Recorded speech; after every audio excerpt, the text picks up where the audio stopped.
I put together approximately 35, maybe 37 videotapes, and all the information comes from a book dictated to me by God as his righteous servant, a man described in Isaiah 53, and a man described in chapter 11 of Isaiah, the descendant of David, the twig from a shoot that grows out of the stump of Jesse, and it is a stump because of the vanished and shelled ancestral tree of the kings of Judah, the line of Jesus. He cannot be the man of chapter 11. He's not the anointed one. He's not son of David. None of that's true. The other book, that book is called Isaiah 53, the Day of the Lord. And there's about 3 chapters in those particular videotapes that come from the second book that we wrote not too long ago. He dictated to me the story of my life. It's to show you how I fit the verses of Isaiah 53 with regard primarily to suffering, familiar with disease. So that would be wounded, and as it turns out, cancer. But the other words that you find in Isaiah 53, punishment, maltreatment, crushing, bruising, chastisement. Okay, that is all in God's power. That's all in God's power, all those words. But the books are unpublished, shunned and despised, accounted and afflicted by God, plagued. Nobody understands. This is so different than the Judaism the Jewish people have been taught. This Messianic era that will never occur. And we know it's not going to occur now once you believe who I am and how you cannot. After the mountain of evidence I have presented that is in those books, just as Moses today would have to say, well, look, I wrote Leviticus. You think I just came up with that? You think I just came up with all this information? Did I know how God speaks through an angel and who that angel is? Moses walks by a burning bush that's not consumed. The angel of the Lord's in the bush and God speaks. I'm the one who explained that to you. I shouldn't have to go any further than that. The God says the rabbis, the shepherds, they never listen to my prophet. They think they know everything. Well, I'm going to keep showing that they don't. This is primarily for the people who listen to them and not them. I don't expect them to ever respond. Because by responding, they have to say they've been wrong. Or that's just not what we believe. And so they won't change. The bottom line is they make money on it. That's the bottom line. God had me watch a video of Toby Singer just for this one purpose I'm about to tell you. He said, watch him raise his hand. He raises his hand to do his hair or rub his nose or something, and it's this big, fat gold watch. And this is how you know this is the God of old. He said, look at that. Look at that. I said, well, he does. He died. His skin died, silver died. It might be a scuba watch. He said, that's not a scuba watch. That's just a big, fat gold watch for everyone to see. And he makes his money on Isaiah 53. You guys said, at least that's how he really got going. I don't know. I know he has a radio show. But remember, I'm in the fire refinement. Everything God does with me is to draw emotions because I'm going to be emotionless once I get to Israel. For the most part. He'll let me feel what he wants me to feel. But nobody can get under my skin. You can't bother me. Even if I seem like I'm mad, it doesn't carry over to my inside. And I don't think about it any more than while I'm, as they would say today, on a rant, getting on somebody. But I bring his reckoning. I laugh. I tell him, you know what I am, don't you, guys? He said, I know you're a lot, man. I said, no, I'm the reckoning. And I am the record. That's what I am. He laughed. Holy Spirit, man. I said, yeah. I said, you know, righteous servant, David the shepherd, Elijah, prophet like Moses. You know, I like grass. What's his name? Grass. What did he do? He's a reckoning. But anyway, I'm going to go through these early years of mine before God spoke to me. It's chapters 1 through 6. Chapter 7 is God speaks to an atheist, and I've already videotaped that. Walking with God and something on visions and visuals. So the first chapter, this is what he told me right down, birth and tragedy. I was born in Bryan College Station, Texas on February. This shit's in from the Holy Spirit, yes. I could get asked me before I started. Yes. Oh, this is only for the people who come to believe me. I don't expect anybody who's been viewing these materials and, you know, nobody's really subscribing, a handful, to be believed. Again, I can't imagine. I don't know what you people want. I don't know who you think's going to come to do something different. How you going to know who David is? I mean, according to Judaism, there is no description of him. How you going to know who he is? All this being presented, and I know Jewish people have seen it, only 60% of the views are coming from the United States. Now, I don't know if that means 40% is coming from Israel. Probably not. You got Canada, that's be a big follower on my WordPress site, and really just all the countries of the world at one time or another have looked at some of this information as I wrote my blog, and the blogs became chapters. But I'm assuming some Jews have heard of what some man is saying he is Moshiach, and they're watching. Well, this is for those who come to believe. The people who want to be the witnesses, the many made righteous. By my knowledge, there are things I can tell you that God would have me say to you. So, you know, this might be bored to tears with others, but it does show suffering, pain, and emotional pain, my background, and just who I am. Not just some kook out here. You know, people say, well, you're hearing voices. Listen, as a lawyer, and I didn't even do criminal law, I've seen some of these people who hear voices. I promise you, you know that's a person who should be hearing voices when you just see them and watch them for a couple of minutes. That's not me. Excuse me. Okay, I was born in Bryan College Station, Texas on February 21st, 1957. And that's interesting because that's the year the first satellite went up. Russia sent up Sputnik, which is really 3 different satellites, and all together they were called Sputnik. That is considered the dawning of the age of the internet. Now, I've asked God, how did you select me?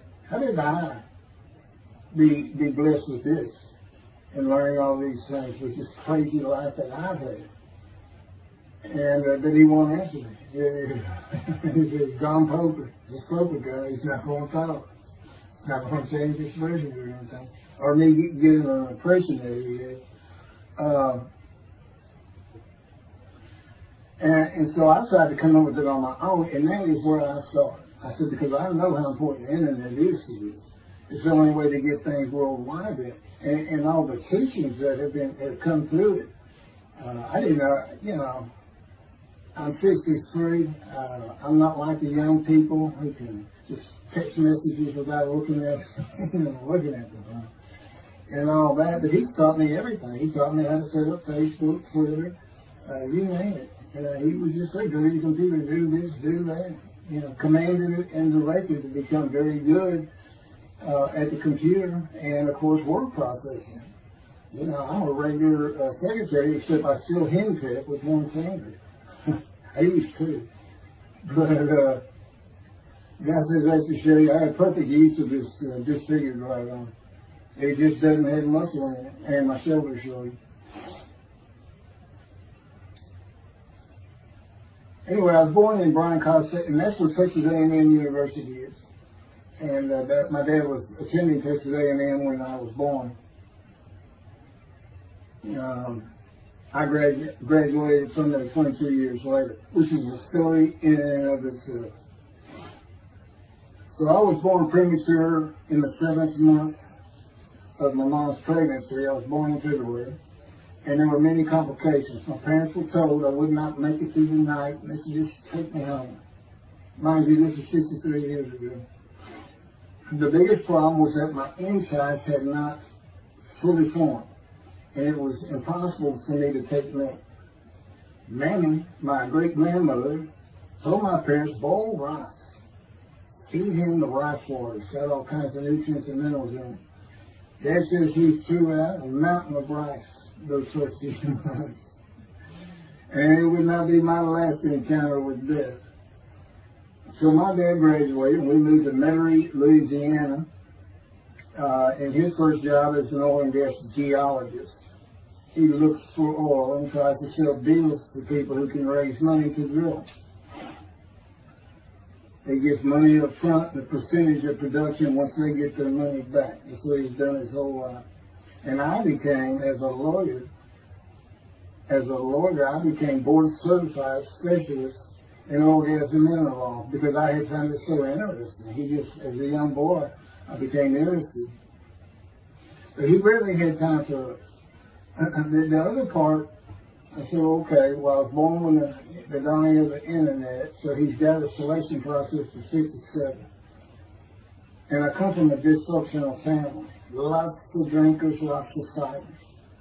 And on my mom, her grandpa committed suicide. It's tragedy. Earthly tragedy. In the Great Depression, he lost everything. He owned land in what is now downtown Dallas. But then when she was about 4 or 5, her mother went down to the market square in Crockett, Texas, small East Texas town. Everybody has their courthouse in the center of town, and there's streets on either side with stores. She went to the hardware store and purchased rat poison.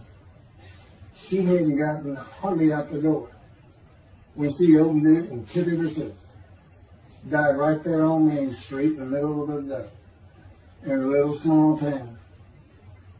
I don't know how long that would have been. My mom's 85 or 6.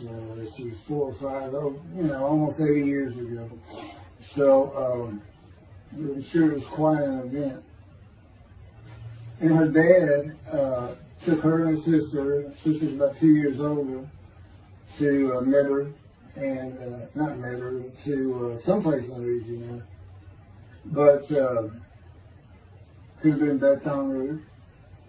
And her father became an elevator operator. And you can still find this in Houston when I was at law school. I went to law school downtown Houston, but South Texas College of Law. And at the courthouse, they would have somebody sitting in there on a little stool and with a lever and take you up or down, take everybody up or down. With all the lawyers coming in for the court cases, it was packed. I'm sure they've done away with it by now. But that's what he did. And they found him one day or night. He had taken out a pistol, he shot himself in the head and killed himself. So now she had suicides on both sides of the family. And her father's brother took the 2 girls in. He actually adopted them. And she was about 10 or so, I believe. She's with him out of some shack in East Texas. And, there's not even fun in this place. And he took a shotgun. And I'm sure he'd been drinking there all known for it. And blew his head off right in front of her. I mean, that's all the circumstances I know about it. It doesn't sound like a good scene at all, but it scarred her for life. Okay, we've been taking care of her from the get-go. My father amazes me to no end. What he has done to care for her. See, they knew that was his sweetheart. Eventually, now at 10 years old, that's who he married. And they're both from Crockett, Texas. Small town people. I still take care of them. They've taken care of me for 10 years. Got to me from society. He made me quit law. terminate my law license in Hawaii and Texas, and put me into poverty. I've been in poverty for 13 years. Until I just now filed for Social Security early. But I give them more than 90% of it to make up for everything they've given me for 10 years, 13 years. While I'm in God's fire of refinement, learning everything I need to know. And I have learned most. There ain't any question.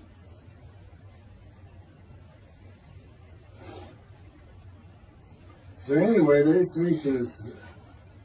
four suicides right there. So the thing that says, you know, it's a tragedy of losing your entire family in the Holocaust, and you're the only one left. It's not like that. But God says, I just got things as close as I could. He says, that puts you in the one to deceive you, really for just one reason. Well, two reasons. One, it makes you identifiable, but it was so people would pick on you. I wanted people picking on you because that's what happens to young Jewish boys. Just for being Jewish, just for having a disfigurement. People will pick on you. I told him since, I don't even really recall many people saying anything to me. He said, that's because you look like you crawl all over them. They did. And I did. I was always just say something, anything. It's just the way I was just angry inside. And God's taken all that away. But I can still go on a good man. But, and then my mother in the 60s, young people may not know this, that's when, you know, the Woodstock and marijuana, LSD, everything started getting big. And at the same time, doctors were just handing out pills left and right. Valium, painkillers, Percocet, you know, just asking for it. They would write a script. And I know today they put a lockdown on that, but she got heavy into it and drunk all the time. I had to come to school and stay with her. And she became such a different animal, a different person when she drank. She became a little girl. You know, maybe your mom act like that and slobbering and, you know, going there with these Valium dripping out of her mouth with a bottle of booze by her. So it was an ugly thing. And so I came from a dysfunctional family, so I think God wanted me. And He's there with me from my first year to make sure that I live a life of suffering. He orchestrated many of my wounds. And He's taking me back in vision to see these things. And His visions is one thing you don't pick up in the Bible. When I say Bible, I'm talking about the Jewish Bible, the Hebrew Bible, but not, unless I say otherwise. Which is like when God says, my people. If He just says my people, He's talking about the Jewish people that says, I mean, He may say the peoples of Moab, or just by the context, He knows the son to another group. But that comes up all the time. So, to add to that, she tried to kill herself a few times. And when I was 10, my dad was at a Texas A&M game in Dallas. And I know it was 1967, so I was 10 years old. So I'm very familiar with that particular game. It was against Bear Bryant and Alabama Crimson Tide. And he had coached at Texas A&M. So, as you can tell, me and my dad are big Aggie fans and football fans. But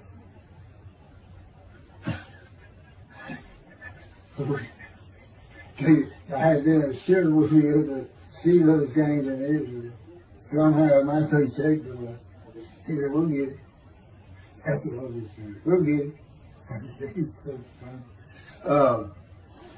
I don't know where my sister and brother were, but I heard some noise and I went down about 1 or 2 in the morning, and our stairs curved, and there was a little bay window cut out, and I looked down out into the living room and she's wearing newspapers on. And just sat there watching. Didn't know what to do. And she got down that paper and took out a butcher knife. I raised her by the butcher knife and opened her wrist up. And this happened again years later when I was in high school. She opened her elbow up.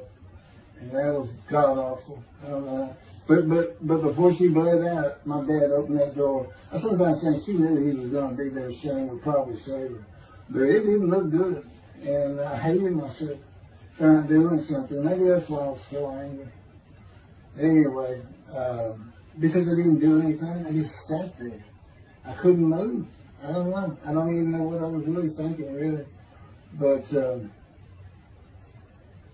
I tell you what it is. It told me how much her uncle blowing his head off must have done to her. That must have really hit you. I had nightmares my whole life, but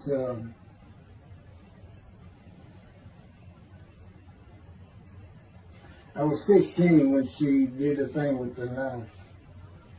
But you know what? My dad finally got her. He got her the best psychiatric care in Houston, Texas, and that's big because we got a medical center that's renowned throughout the world. And they put me back together many a time. And she never did that again. And the amazing thing is how different she is in her very advanced old age. I mean, it's like she was never that person of the 60s and the 70s and the 80s. I don't know how my dad survived it. I'd have never stayed. I'd have taken the kids and said, try to find us. But he's not out there. I've never seen two people who love each other so much. It's crazy. But anyway, I was married for 20 years and we weren't like that at all. I finally divorced for irreconcilable differences. Okay, my first major surgery when I was 2 years old. My first surgery. Up above here, I have a star. I had my first of many surgeries. Been born without my right pectoral muscle, small shoulder, wielded arm. And then there was some, the movement of my arm was restricted. There was some tissue in here that had to be cut out. So they opened me up and did that. I was born right-handed, but I do everything left-handed. Except for light things. Like I shoot a basketball right-handed. I throw a ball right-handed. Darts, things like that. But bowling, I'm left-handed. You know, anything heavy. And I was quite average. If I had two good arms, I'd have probably been on scholarship. I was already offered a partial scholarship at a small school for track, even with this bad arm. But I just didn't have the fast start. You got to have two strong arms just pushing out in front of you. But I was some kind of quick and fast. So, we moved back to Houston to a place called West University, a suburb. And this little story, I don't even like telling it, but I got to tell me I have to. And he had something to do with it. But I'm not going to go into that part of it. So anyway, I had decided when I was in 7th grade, I was tired of school, didn't want to go anymore. I don't exactly know why. I just know I said, that's it, and now I'm not going. Dad can't get me up and finish school, I said, I'm not going. And it was on. He was going to get me there. It took him about an hour to get me to the car. Fighting and screaming and running around, hiding, getting under the you name it, I was doing it. And anyway, he finally gets me to the school, but he's too tired. He wasn't even going to try to get me out of the car by himself. So he get out, and he goes and gets the principal. Now, my dad's about 6'3", but he's real slim. And but he comes out with his principal, he's taller than he is, and he's a hefty guy. He's burly. Anyway, so they come and they said, get out of the car. I said, I'm not getting out of the car. I'd already locked the door. I only had the two front doors locked, and it was those locks that you pull up and push down. And so my dad used the key, and he opened up, he popped that lock up, and I slammed it back down. Said, I'm not going to school, I told you. He throws the key, they started throwing the keys to one another over the roof. The principal was trying the same thing, and I'm slamming his door, I'm leaping across the car. But I don't know how long I went, but they finally, you know, in 5 minutes maybe, seemed like an eternity. I was terrorized, this way I looked at it. Anyway, the principal got it open, and I saw that door open, and I got back on the far other side of it, by the steering wheel with my back against that door. And I curled up like a ball. Had my knees on my chest. And he reached in to get me, and I unleashed on him, kicking him in the face with everything I had. He broke his glasses, and his orbital bone got shattered. So, yeah, That wasn't my first principal either. There's another one. So, but anyway, so they carried me in, and it was very embarrassing, just crying. But again, funny thing, nobody, because I stayed with this same group for 9 years, going through West University and the junior high there that you go to. Nobody ever said anything to me about it. And I knew some of those kids that were in that class.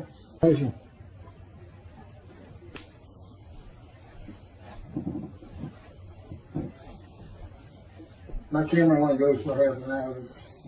I can see on the screen that I had point towards me that when it runs out, I have to turn it off and turn it back on. But anyway, that ended my fight with my first principal.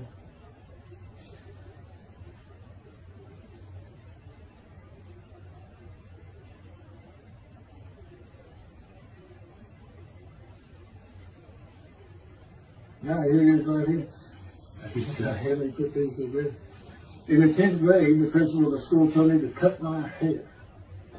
You know, I had long, blonde, wavy hair, well past my shoulder. Again, this is, I graduated high school in '76, and this is in junior high, so it's in the early '70s, but it felt like the '60s still. And I kept it in a ponytail. It was neat. It was a school-wide policy. I think I was one of the last people to cut his hair. I was hiding all the time. I was always on the alert for the teachers that would send me in. But I went and got it cut. I told the barber right at my collar. Sat there in the chair, cut it right at my collar as I was instructed to do. And then I was commanded to return to the principal's office. And so I presented myself to him. I sat down and sat in his office, and he gets up, walks behind me, and grabbed me by my hair, back of my head, and jerked my head back fast. And said, "It's still over your collar." Now, I don't know if I did a backflip out of that thing. I can't really recall. But what I do recall is it took 3 people to get me off of him. And I was permanently expelled from school.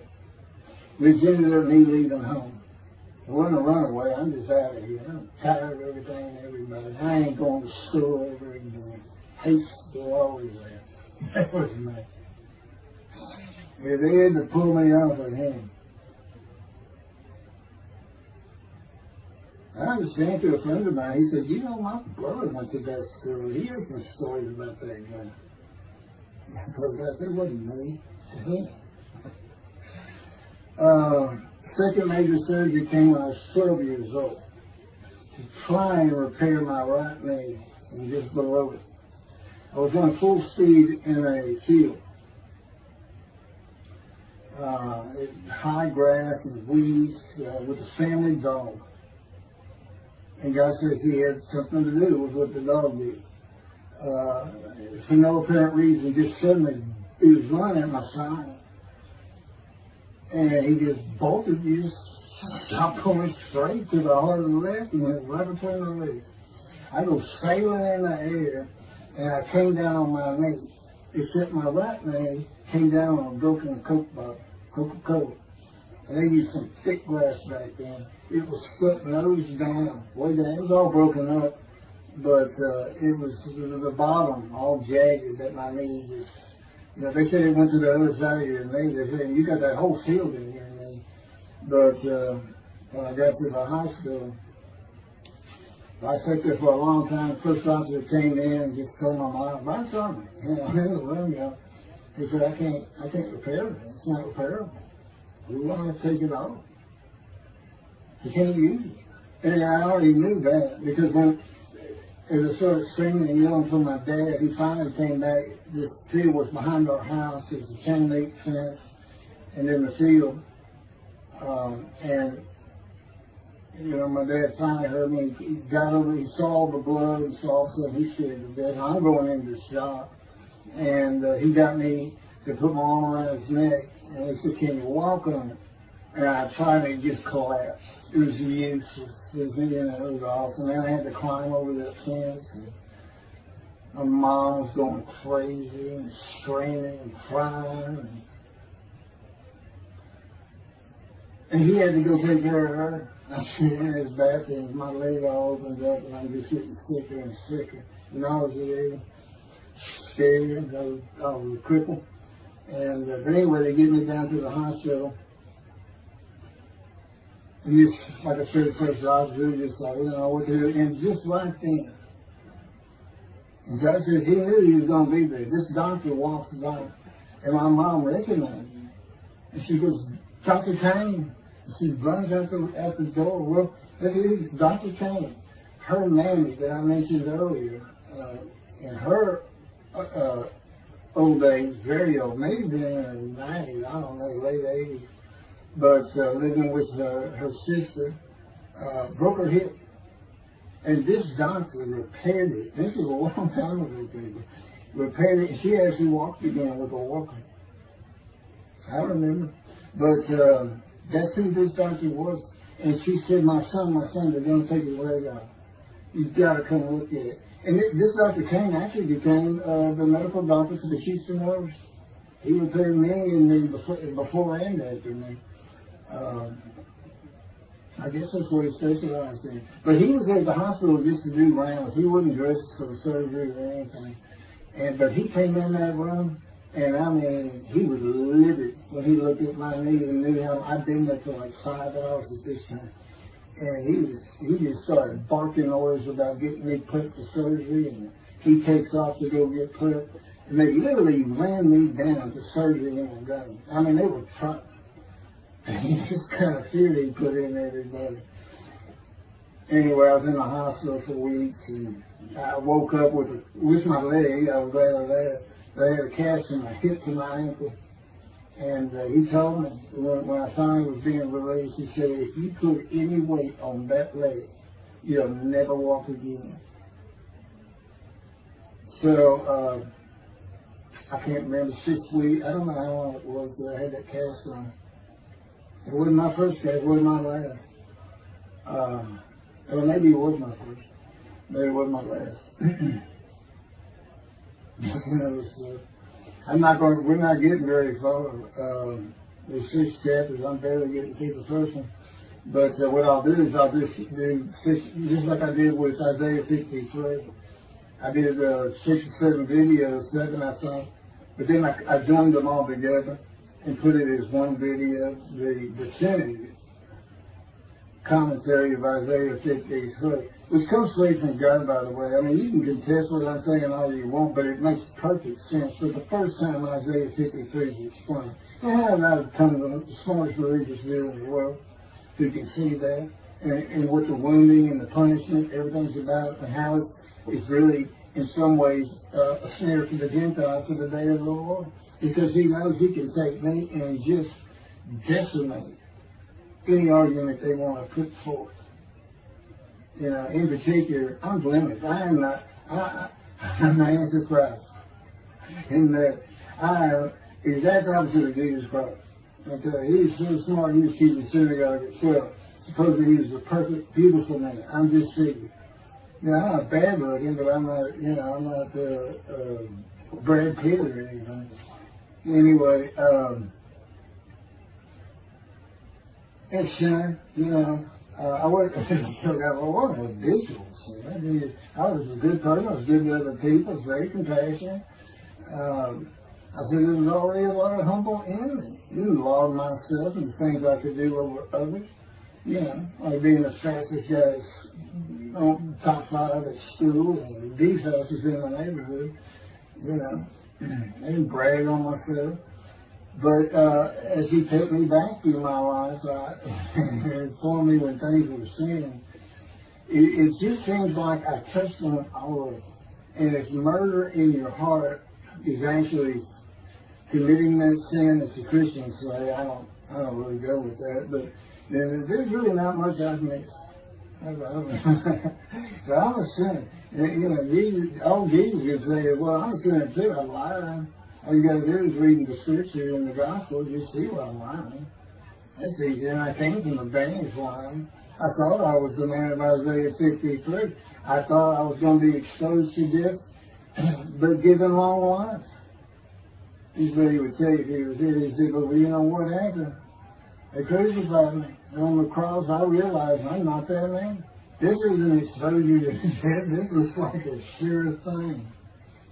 Father, Father, Father, why have you forsaken me? That's Jesus Christ saying, I'm not the man of Isaiah 53, and I just figured it out. That's what that is. Has God's one down. You sure you didn't have that written? Why on earth would they write that down?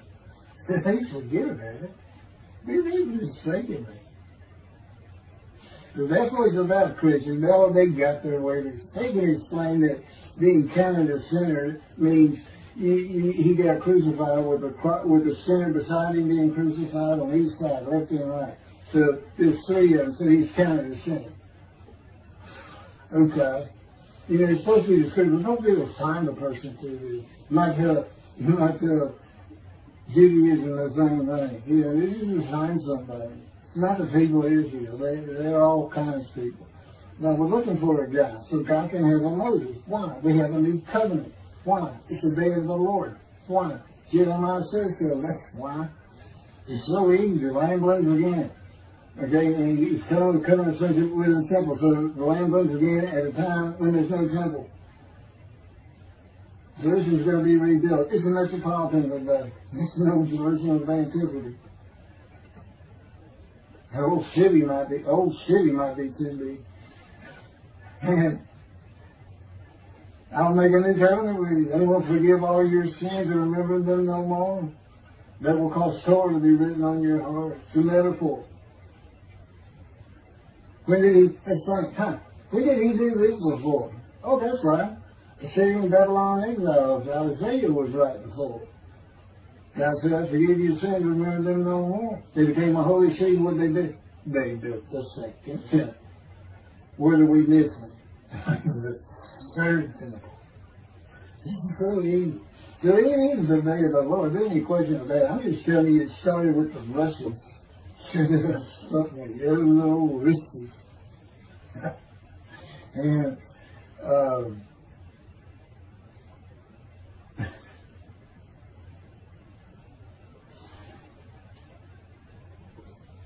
he's bringing the covenant, but he's got to have a Moses. He's never sent a prophet like Moses. So he's saying it's Joshua. No, it's not. I'm leaving today, the day of the Lord. And guess what? He gives us a description of him. He knows this is a time of secularism, reliance on science and medicine and doctors. And you got so many more people who the only book out there is not the Hebrew Bible. There's a lot more books in it. You know, there's all kinds of distractions, television, cell phones, computers. You know, back then, you know, you just sat around and said, what do you think that's there? I don't know. We can send some rain. You know, it's just, because it was easier to get them back then. But here it is. It's here. And God said, you see why I put shunner and despise in there? Because for a while I said, God, you know, this is before we really got the books done and everything. I said, I'm just sitting in a room. I can't really tell anybody shunner and despise in that. Counting and playing the freaking. But God and everything else, he said, well, how you feel now? That we've been putting all this on the internet, guys, that just shunner and despise. Yeah. I can say, there's no question this ain't gotten back to those two. I said, you keep a tag on them like this, and I'll be certainly sure, just in case I'm wrong. But, because he won't actually tell me, he won't tell me anything, this is a rule of thumb, he won't tell me anything that I cannot find out or become knowledgeable on or informed on of my own. Which means about nothing, because we're in a room all the time. The adjunct of the Holy of Holies is what I call it.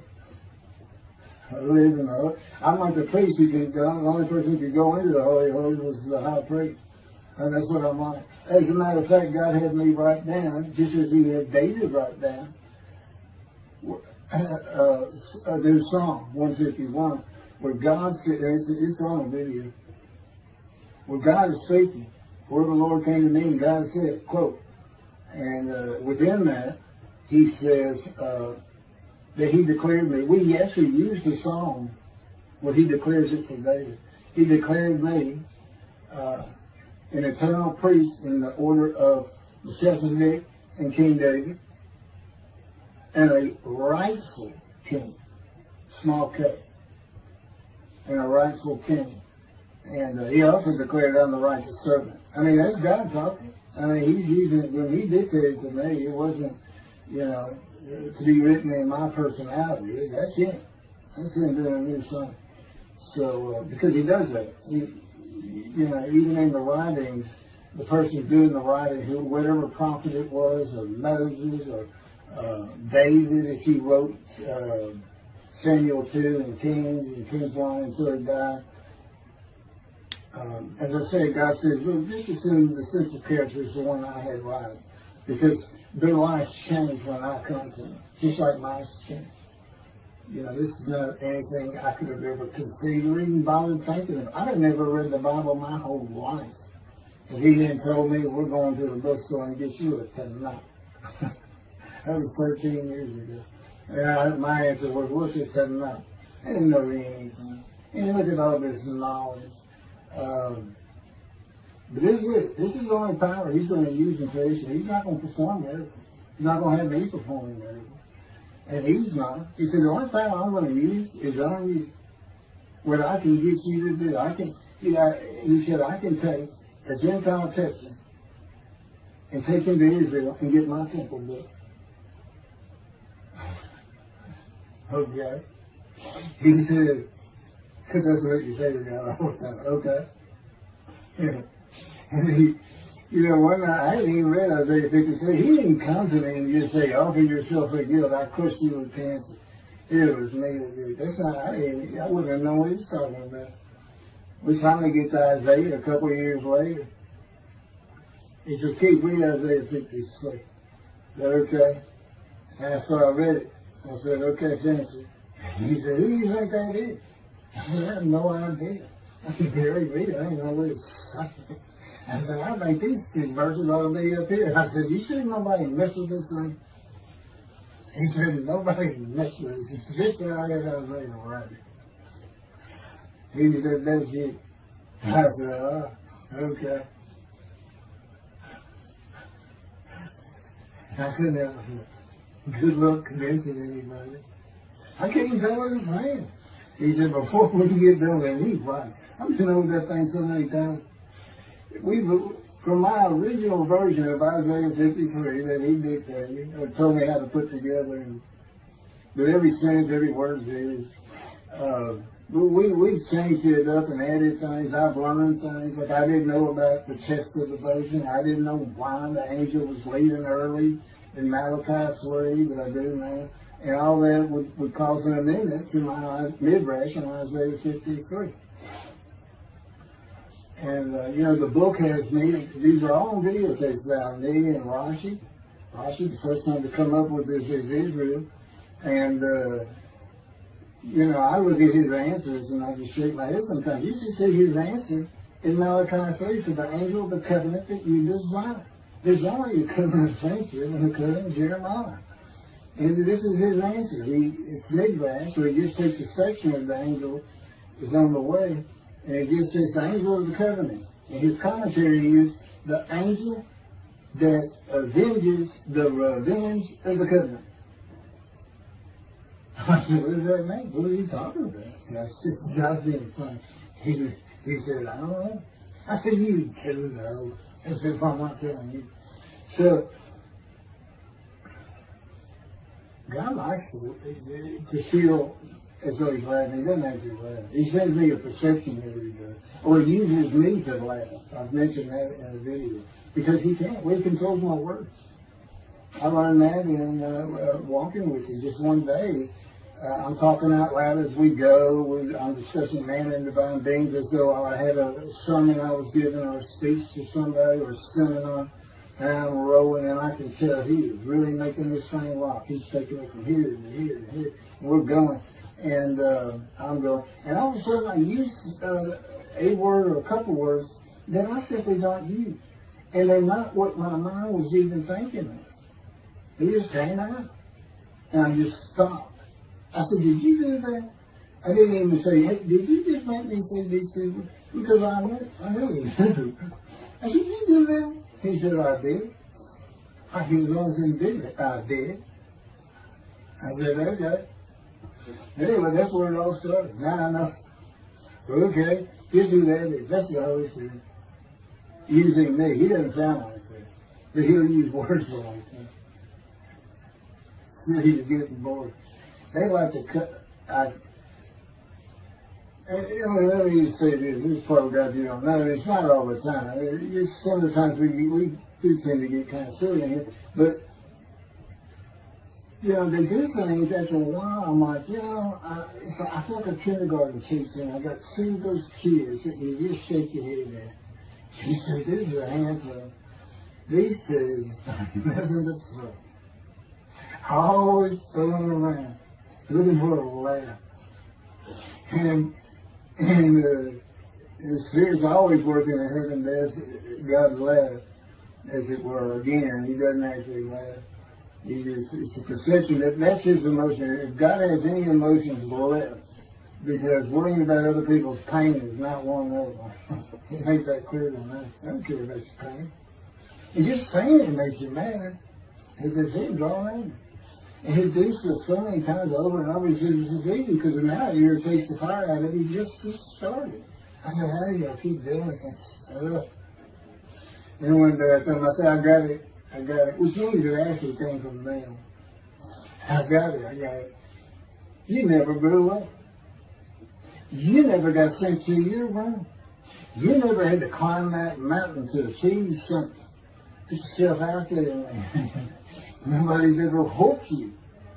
He said, I said, that's what it is. You never grew up. That's what it is. Yeah, I'm dealing with the child guy. That's what I'm doing. Having an argument. And then he came down as mean, very serious and mature guy. And I didn't bring that argument up anymore. But that's how it gets with me sometimes. It's an incredible life.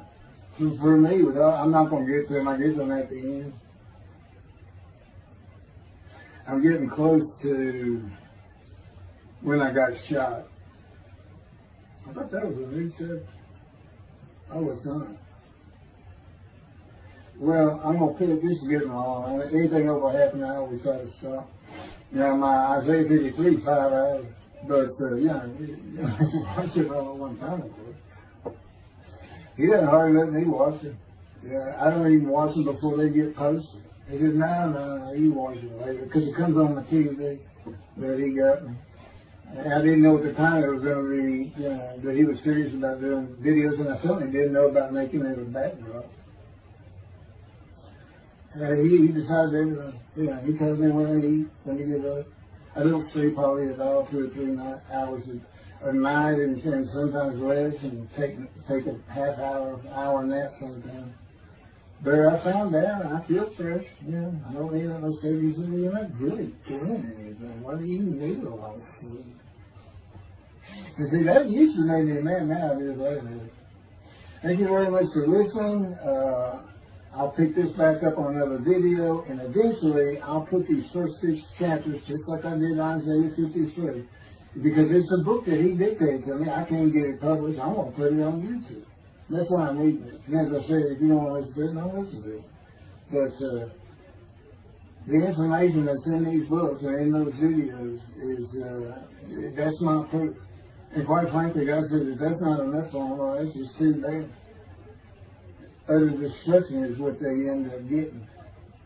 They better learn how to listen to proper. See, it's no different than the people back then. They'll say, well, why didn't they listen to Isaiah? Why didn't they listen to Ezekiel? Why didn't they? They laughed at Ezekiel. That's what Rashi said in his commentary. I didn't know it was laughing at him, but just ignored him. Everybody thinks they know it. But in any event, I do know there's one chapter we haven't put in there, and that is recognizing a prophet in a time. It says Moses vouched for Joshua, so he didn't have to be tested. And the problem with all that is, and I think why God hadn't had to put it on video, is that they're looking for a seer, somebody who can see the future. You see, that's antiquity. And that's not what you're looking for today. This wasn't a seer. And none of the prophets were seers. They just wrote down what God told them to write down. God's the prophet. He's the one making prophecy. And what he does, he doesn't actually just see the future. He walks it through. He says, okay, right here is when they're going to send with the satellite. This is where humanity will be at that time. He can walk it through in his mind.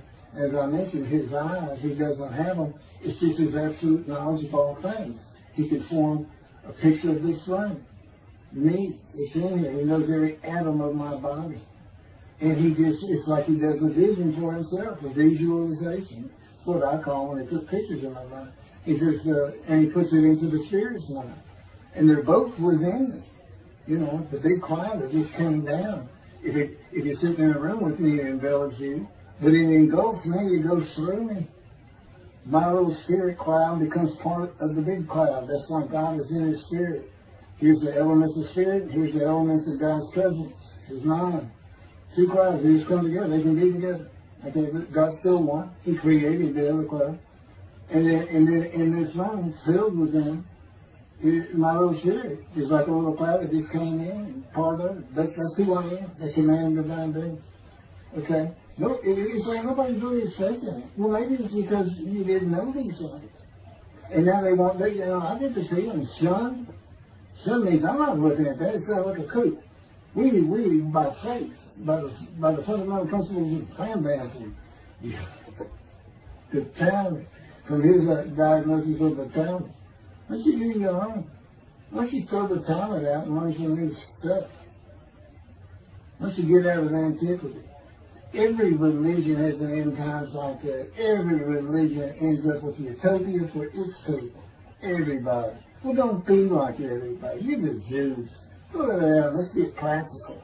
Let's have God in our midst again, in a man like he was in Moses. Let's point at him and tell the Christians that is the man of Isaiah 53. Here's what it's about. God said he's coming back. He told us, we're not waiting on him like you. He said when he was coming back, he false prophesied 5 times. He wasn't coming back. He wasn't who he thought he was. He told us on the cross. I'm not the man of Isaiah 53. He tells us. Well, what else was he doing? Well, what did you say? I'm about to die. What do you think he's stopping? What do you think he's thinking about? You're not supposed to die. He thinks he's the man of Isaiah 53. So do they. It's mind-boggling because I'm the man. And there's nothing about me that says Jesus Christ. Nothing. You see him, he cussed up. I cussed him trying to die. I'm begged for death 1,000 times. He said, it's not been 1,000 times. I said, it's been hundreds. He said, well, that's true. You have cursed me more than any man in the history of mankind. And he said, and you did it face to face. And I said, you should have made me so mad. He laughed, y'all. He laughed. When I'm cussing him, he did make somebody, and they, oh, you're kidding, that's right. He gave me his perspective. This is what I did. It's a key. Imagine you created ants. And ants are living beings. In other words, they can think and they have emotion. Okay, you get a great big ant farm over here in the room. Okay, you decide you're going to get one ant to get all the other ants to do stuff. But you got to get him ready. And you get him ready the way I'm getting you ready. Now, he's magic. Right? How they get? Yeah. He's here. Now, magic. I'm always laying in the bed. I got a big table. I got a microwave on. I put my computer on. I got a big fan I like to have on. And he said, look over that table. Now imagine that ant got loose.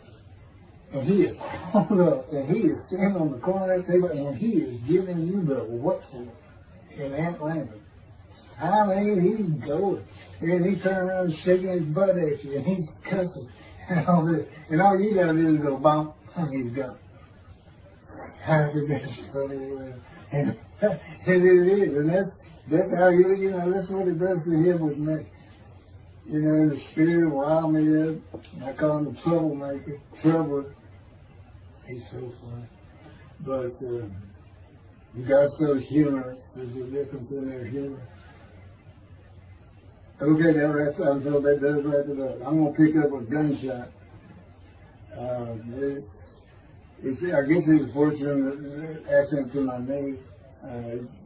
You know, they ended up opening me up and swinging my breast and my pelvic bone, and now it's been 3 times. And eventually, the lung cancer and colon cancer and skin cancer. But the lung cancer is when they told you should have died from colon cancer. He said, but this is it. We can't take that. It's too bad. You're gone. And prepared to die. That was 20 years ago when the planes hit New York. It was the planes hitting New York that got me up off the ground one last time to see one more life.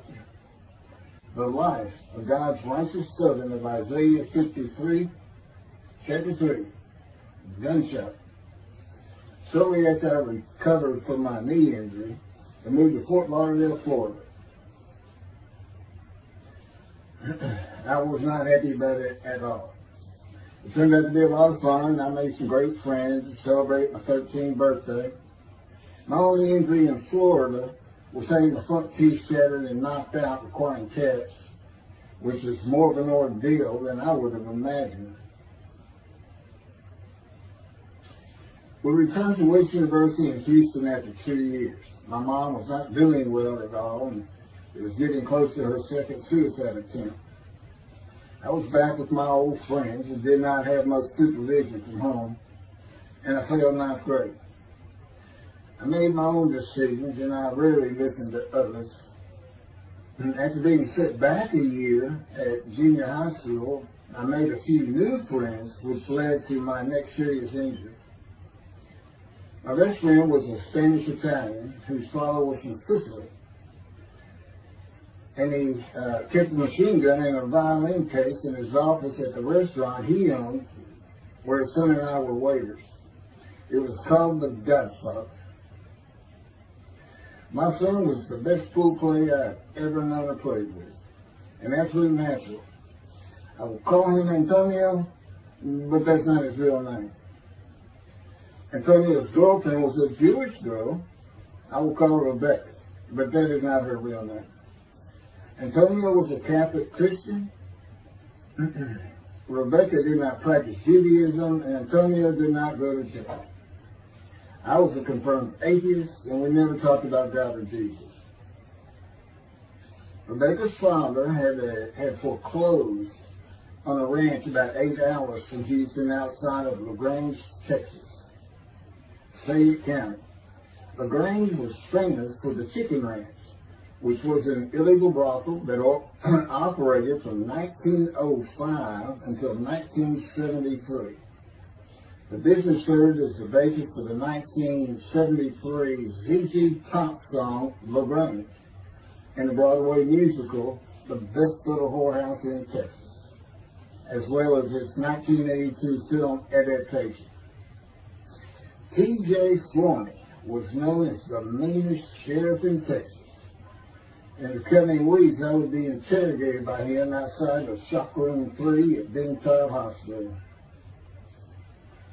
in Houston. This is an excerpt about him from an internet article. It was the most one-sided Texas battle since the Alamo, as 100 citizens watched disbelievingly in the dusty little town of LaGrange, their beefy sheriff, T.J. Flourney, reached into a black 1975 Continental Mark IV and began to shake by his $300 suit Marvin Zimner, the star consumer crusader of Houston, Texas. That's from People, June 17. Next, the sheriff tore off Zimmer's blue-white toupee, waved it in the air, and then finally ground the rug under his cowboy boots. Behind Flourney's theory was the fact that on Zimmer's last assignment in LaGrange 18 months before, he had filmed an expose, which resulted in the closing of a critical part of the local economy, the chicken ranch, a legendary Bobby house. Antonio, Rebecca, and I first went up to the ranch in the summer of 1975. It was a small ranch house and small lakes with horses roaming around loosened pastures. We decided it'd be fun to try and catch one of those horses and go riding. The next time I went to the ranch house was in Rebecca's father's Mercedes-Benz.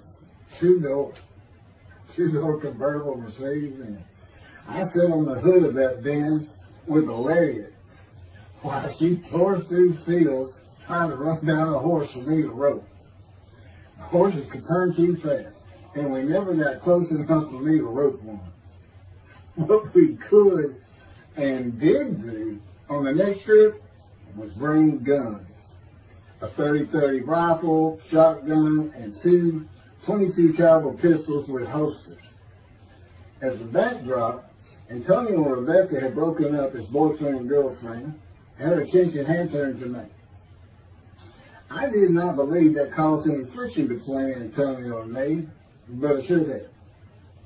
It did not seem to be a source of animosity of Antonio towards me in any event. On October 5, 1975, we were all back at the ranch having a great time. Tony and I were shooting at cans with our pistols and practicing a quick draw from the holsters. We were standing shoulder to shoulder, about 3 feet apart, and he was a little forward of me. Rebecca came up behind us, between us, and said she wanted to shoot. Antonio passed his gun to her, and it fired when it was going by me. The bullet went on a straight line through my bladder, intestines, and colon from the front right and lodged in the back of my left buttock in my backside. I could see the trajectory in my mind.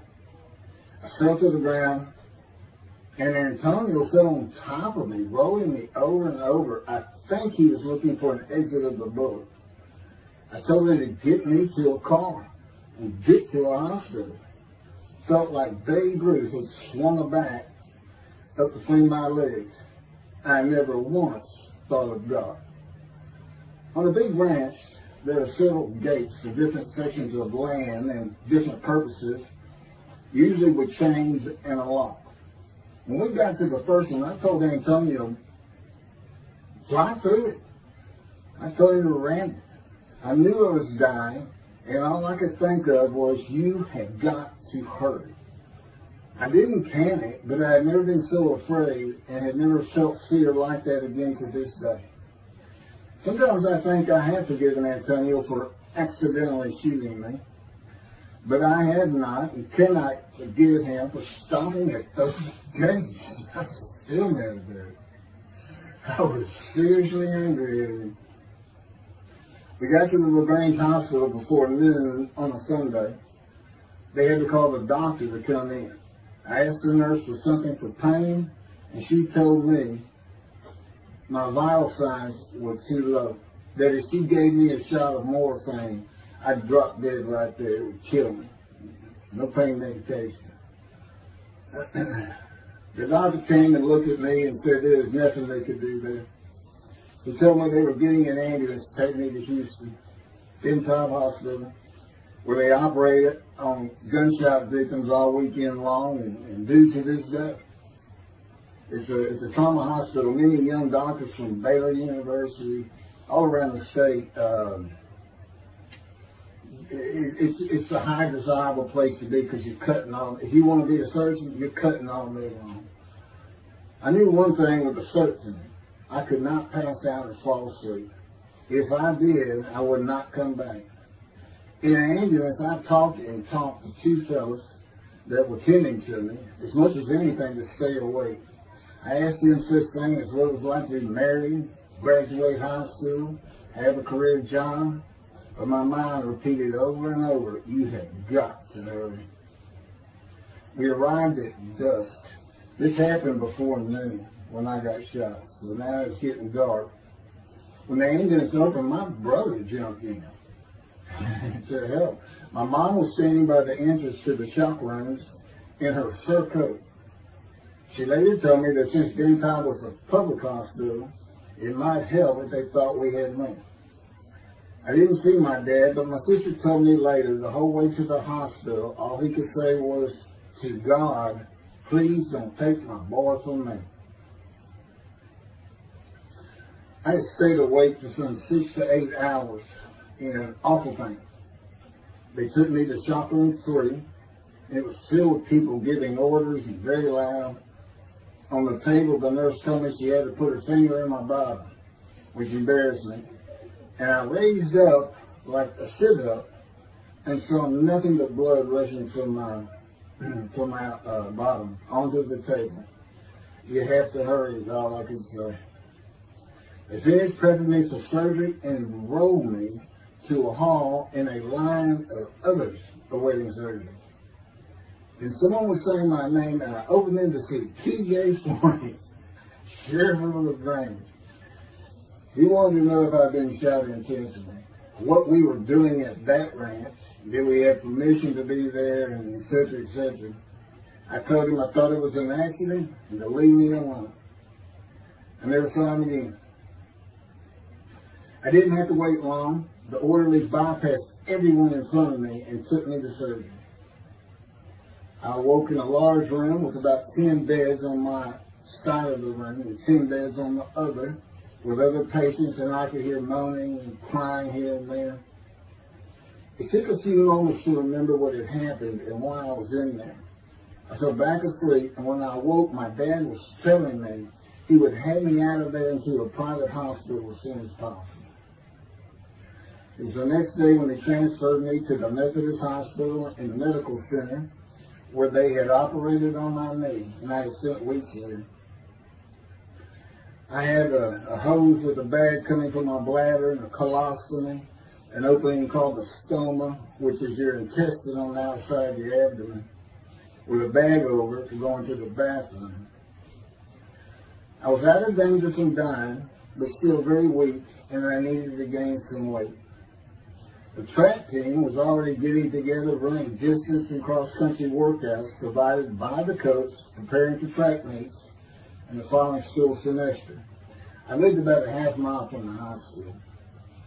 The day I got home, I walked to look at the track.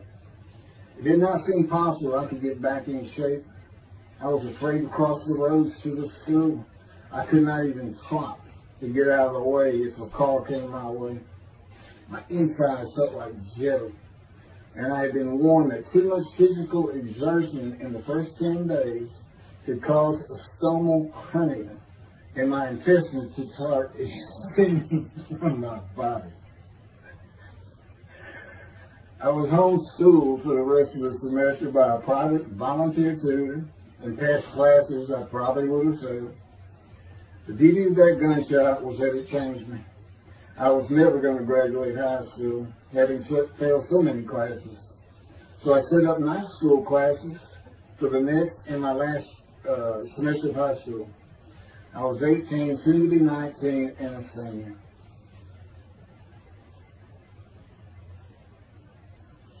Chapter 4, College and Law School. Before the summer of 1975, one of my best friends in the track team, who threw the discus and shot put and field events, and was a senior, told me he wanted to do something big the coming summer before starting college at Louisiana State University, LSU. I was only a junior and I had no plans for the summer. He mentioned this to me, and I began thinking about how long it had been since I had been to Colorado. My father, who had really good years and many so-so years, depending on how the oil and gas industry was doing. And when I was in junior high school, he had sold some prospects, had completed a few wells, and had purchased a condominium in Pagosa Springs near Durango, Colorado. My friend's name was Keith Miller, and I called him Miller. He had given me the name of Say Babe. At one of our night track meets, I was running the 330-yard low hurdles, and the last time was behind bleachers where the officials lost sight of us for a few moments. A runner 2 miles less veered out of his lane into mine and took my hurdle, and I had to slow down and go around it, yelling, "Hey man, that's my hurdle." I wasn't happy. I do not remember how Miller knew what I had yelled, but he was probably on the football field inside the track, working on shot putting dishes, watching me run and hurt me. I did not really know him very well at this time, other than he was a popular senior who knew everyone, in stark contrast to me. On the following Monday, I was walking down the halls between classes, and coming in the other direction was Miller, though I did not see him. Then as he was passing me, in a loud voice, loud enough for everyone in the entire hall to hear, I hear, "Say, babe, that's not her." Hence, say, babe.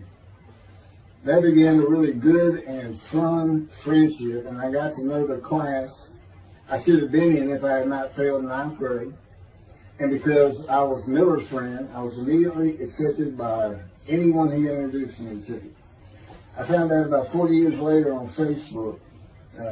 I looked him up and we friended that he's Jewish, and particularly because of his brother. He's got an older brother, and they look just alike. They live up in Oregon. But I did not know that. It's not something we ever talked about. Just didn't think about it. I'm sure he wasn't observant at the time. I told Miller about my dad's condo and suggested we plan a trip up there to backpack in the Womanichi wilderness of the San Juan National Forest. I had hiked there while in junior high school with a friend and his little brother. I had a driver's license in my second year in the ninth grade. The prominent 13,000-foot peak is 10.7 miles from the town of Silverton, which began as a silver mining camp in 1873, and that is where I plan to take Miller.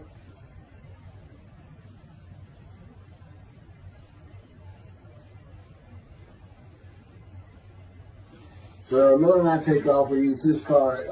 As I said, he was getting ready to graduate, and his dad bought him a Toyota. Can't remember the name right now. My dad's condo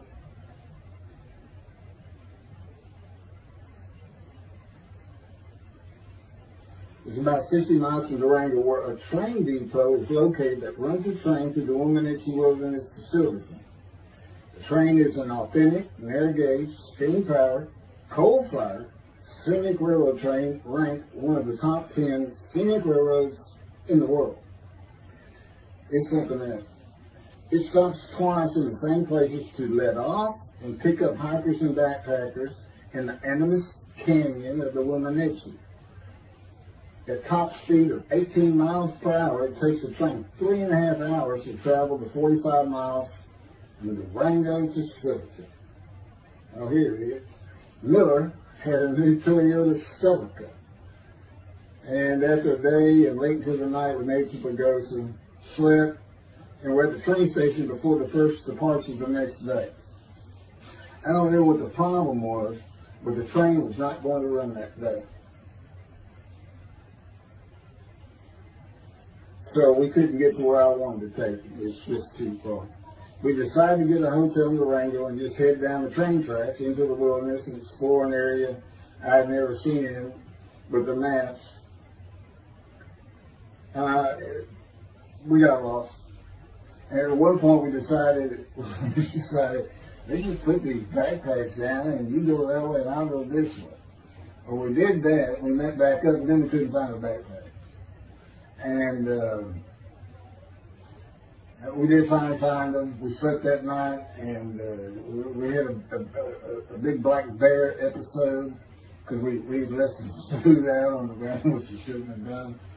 And but anyway, we ended up making it back, and we had one of the best party nights I've ever had in my life. We hit the main street in Durango, which is a tourist hotspot, and we hit every single bar. You could drink at 18 back then. It wasn't 21 as it is today. And we did. We made sure it was like a go. Okay, so every one of them had at least one drink: shot of whiskey, Boilermaker, beer, whatever. I can't really recall other than I knew I had been drinking the night before when I woke up. But we did. We hit both sides of the street. I don't know how long it took us or how many drinks we had, but we just had a lot of fun.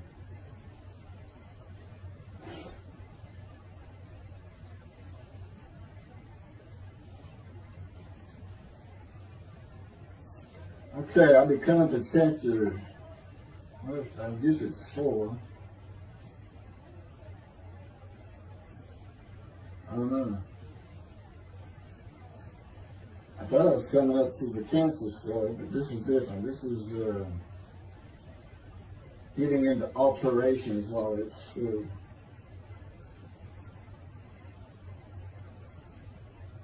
So anyway, I was shot on October 5, 1975, and by early December, so it was October 5, and then in early December, I had surgery again, put my intestines back together, which was, you know, it was dicey. You know, they kept telling me, we don't know what you really pass. You know, there's people like Bob Hope lived his whole life with one of these stonal deals. And it was a horrible thing. It was successful. They put it back together, and they removed my bladder tube.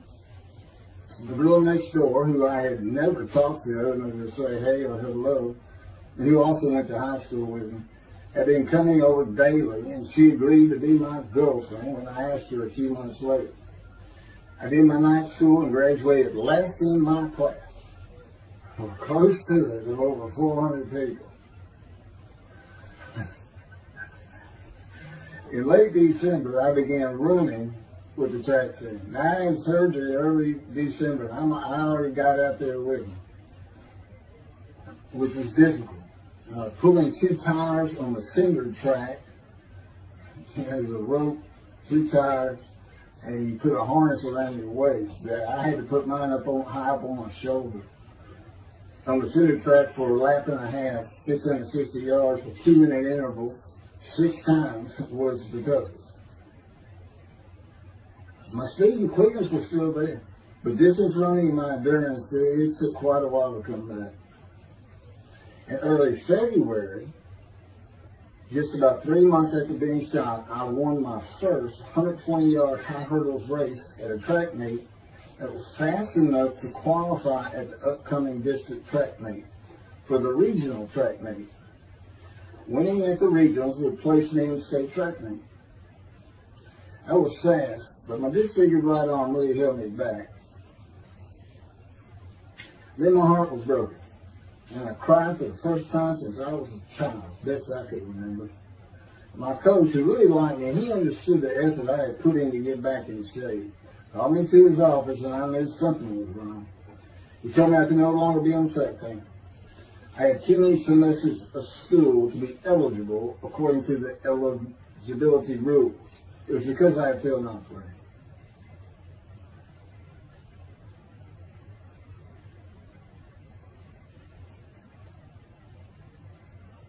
And of course, I had no one to blame but myself. Skipping school all the time, just not trying or caring about learning was why I failed. I was not lacking in intelligence and common sense as many people thought of me. I could and often did read a complete science fiction paperback book during the school day. One day. I get them from my brother. I just sat in the back of each class and read my book, and the teachers always left me alone. I also was suspended from school a couple of times for fighting. First fight was in the gym in the bleachers, with the principal on the floor telling us the do's and don'ts for the second semester of the 10th grade. This is 2 years before I was shot. I found out he already knew me by name, and I had never talked to him. The second fight was with the same guy, but this time we took it across the street from the school. He had about 10 of his friends, and I, being pretty much a loner, I had none. They were African American, both sent to school from neighborhoods far away. And I just didn't understand them, or know why they even talked to me, with words I did not get, like word, or say, man, can I hold $1?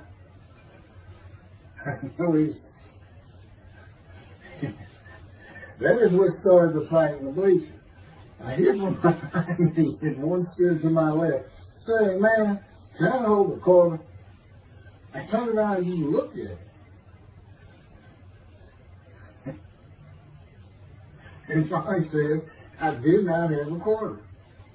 Ordered with the principal, I undid my ponytail. My student's sitting right behind me, and I'm well aware of that. And I brushed my long blonde hair and then reached into my pocket for some chapstick for my lips. And I pulled my hand out with the chapstick. Turned out I did have a quarter. And from behind me, I hear, "Say, man, you said you don't have no quarter." To which I replied, turning around, "I don't have a quarter for you." The next part's kind of hazy. But I do know I grabbed him by the front of his shirt and slid him down the bleachers onto the student sitting below me. That is when the principal yelled my name and told me to go to his office. The next day, the guy and his friends were waiting on me when I got to school, and we fought across the street. The principal told me not to get into any more fights, and this is what I got suspended for. I remember being in, after my suspension, being in the men's room and smoking a cigarette in a stall, and a group of African Americans came in, and they were talking about the fight. What I remember was hearing, "That white boy went Muhammad Ali on him." My favorite fighter. I even saw the Ali-Foreman fight in Kinshasa there, live in Amsterdam in 1974. And some of my best friends in high school were African Americans, mostly on the track team where we could get to know one another. I still had run-ins with the general population of the African Americans, who everyone just called blacks back then. I never used the N-word and thought they would help themselves a lot if they stopped using it. Mostly I think they were angry at being busted in from neighborhoods far away. In fairness to them, white kids did not seem to like me much either. I looked young even for my young age, and with my long hair, about 6 to 8 inches past my collar, I looked kind of girlish, and many people said that to me. One day a friend of mine told me what it was to him. You never smile and seem to be very angry. Like if someone looks at you crossways, you're going to come after them, daring them to say something. Like you want to fight. My next suspension for fighting began in middle shop, and it was all my fault. There's not a big deal with that.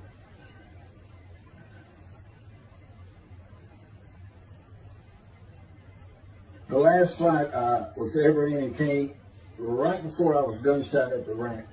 The accident really changed me and the way I looked at life. I never got in another fight after I got shot. It took some of the fire out of me. My longtime friend from junior high school and I were at Memorial Park at night and walked down a train track that ran through the woods, away from the streets and recreation areas. We went to the center of the long railroad trestle bridge that ran over a bayou to wait for a train to round the corner from either direction on a single track. When a train would round the corner, we had to run and jump off the trestle after clearing the bayou. We were drinking beer. As we were sitting, we started talking about the price of gas at 44 cents a gallon in 1975. Anyway, the trains weren't running. We got up to leave, and as we're walking down the steps, she said something about my father and about how to find oil and gas. And I turned around and just hit him with everything I had, with my right arm. And I realized what a stupid thing to do. I called him the Big Sweet. He's Norwegian. His hair was white and long and longer than mine. His hand was the size.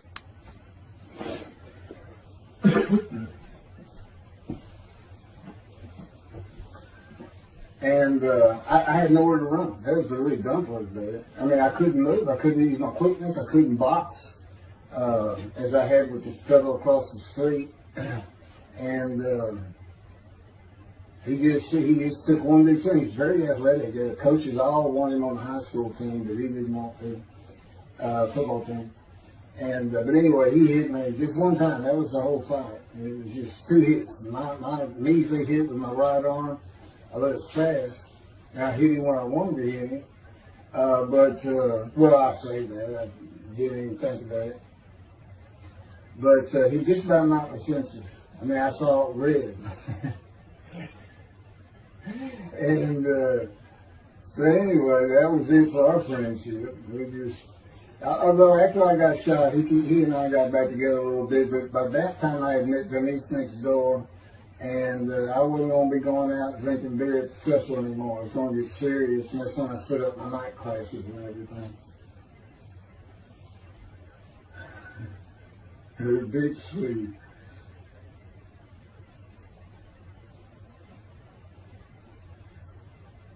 After the gunshot, I stopped seeing old friends, including Antonio and the Big Three, and spent all my time with Denise the next door. I never wanted to be someone who succeeded in life.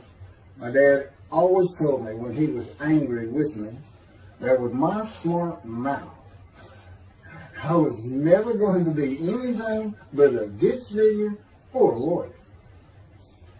While he said lawyer in a derogatory way, he got me to thinking I'd like to be a trial lawyer. I had to get into college first, and the only school I wanted to go to was Texas A&M University.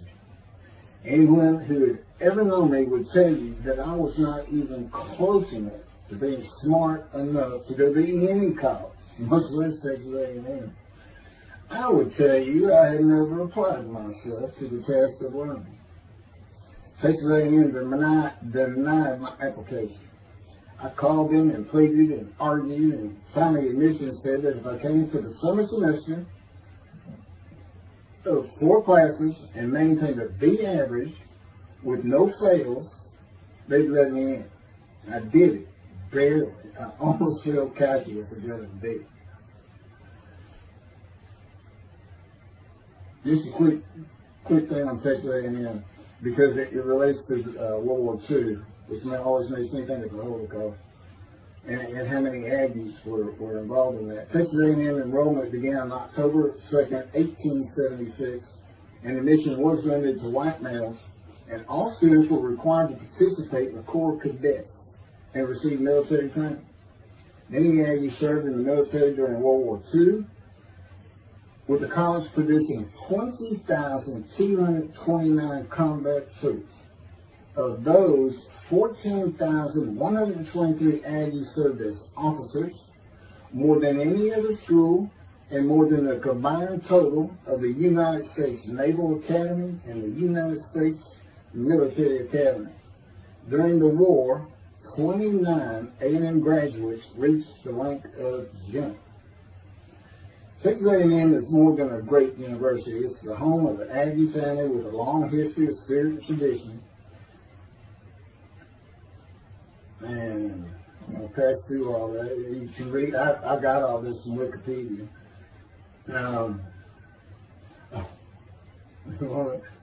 Like Notre Dame, it's a school full of tradition, especially notable at football games and in campus life, drinking beer at the Dixie Chicken. I had a good friend in what is now the volunteer Corps of Cadets, and we've been shooting pool and drinking beer all night on the weekend, and finally left sometime after midnight. I walked my friend back to the quad, Corps Cadet Quad, a large open area where people could gather, surrounded on 4 sides by dorms for cadets only. And I dropped him off at his room. Before he shut the door, he looked at me, and not for the first time, said, "Want to race?" He's fast. We used to race anything. I said, yeah. Of course, we were pretty much, we had a lot of beer. I said, yes. And he went to the end of the hall and took off at the other end of the hall. He was fast, but I was pulling away with just a few yards to go and hit the wall before I could stop and busted my chin open. Blood's pouring out everywhere, people opening doors. Look, that's what the little guy did the taller guy. Taller guy. I also sprained my ankle. These are my injuries that take very long. I also sprained an ankle so severely playing basketball with football players that I was in a cast for 6 weeks.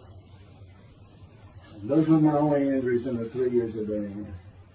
It was the gunshot that changed me, everything in my life. I married Denise when I graduated from A&M in '79. Just 3 years after graduating high school. I went through in 3 straight years. Because I had those hours from the first summer, I just went ahead and went the next summer too. And I got out, and I had for most A&M students for 5 years. But I went through and through. And of course that meant I never dropped a class. It also meant I had a low GPA, grade point average. And I didn't realize how important that was for admission to law school. I was denied admissions from every school across the nation I thought I could get into. I do not know how my dad knew about South Texas College of Law in downtown Houston, but he made some inquiries and found out the dean was a graduate of Texas A&M. And we're known for helping each other.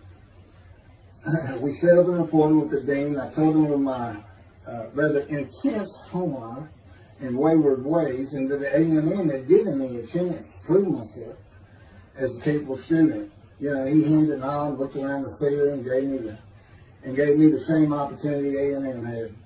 4 summer classes, D average, and no fails. I did it. I was terrible with chemistry and math, but it turns out I had good reading and comprehension. It's probably from reading all those science fiction books in school. I graduated in '82, and I did great on the bar examination. T. Ellis McCarty, attorney at law. Who would have believed it? Which reminds me of verse 1 of Isaiah 53. Who can believe what we have heard? That's what any of my friends would say about me getting out of law school. Much less what's happening today. You go find somebody living in high school, they say, who? Oh, that can't be true. She's been out of here. I know him. Forget about it. 75. 27-year headache. I'm going to pick up with that on another video. And then that'll be it. Some general comments. 5 and 6. I'm not sure what 6 is. Yeah, 27-year headache. I'll go ahead and mention God in one of these actions. And I won't say anything about the dog who took a hard left between my legs. It's about just my knee, my leg. I won't mention that. Or hitting the big Swede on the track. And then for me, my arm just took off. I wouldn't have hit him with my right arm. The things he is showing. And getting gut shot. Yeah, I think I would have figured that, you probably shouldn't be hanging out with this sort anymore if you're going to be talking to this show in front of you. Little things like that, he controls my perception. Little things like that in my life to make sure I am the man of Isaiah 56. If anybody thinks I'm going to back off saying that, they're wrong. I have been through too much. My whole life is dedicated to this time, the day of the Lord. As a matter of fact, what about my day? I said, what about my day? Well, he said, well, first of all, God is speaking with you and living with you. Most people say that's pretty good. I said, yeah. But anyway, here's something he's promised me that he lets me check out all the time. I'm going to put on the screen.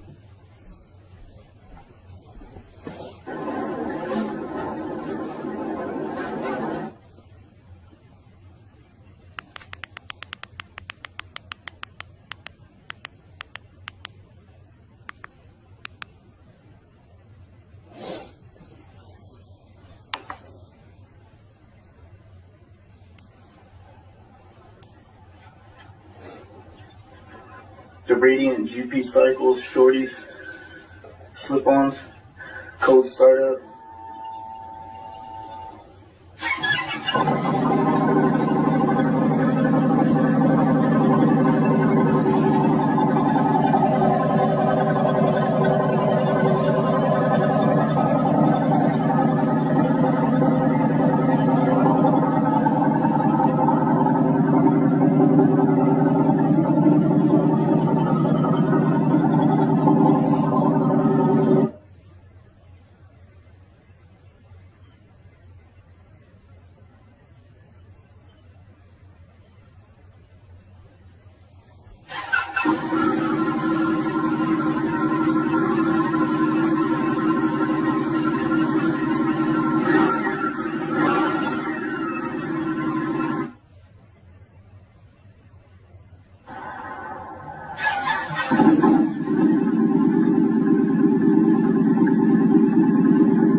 27-year headache.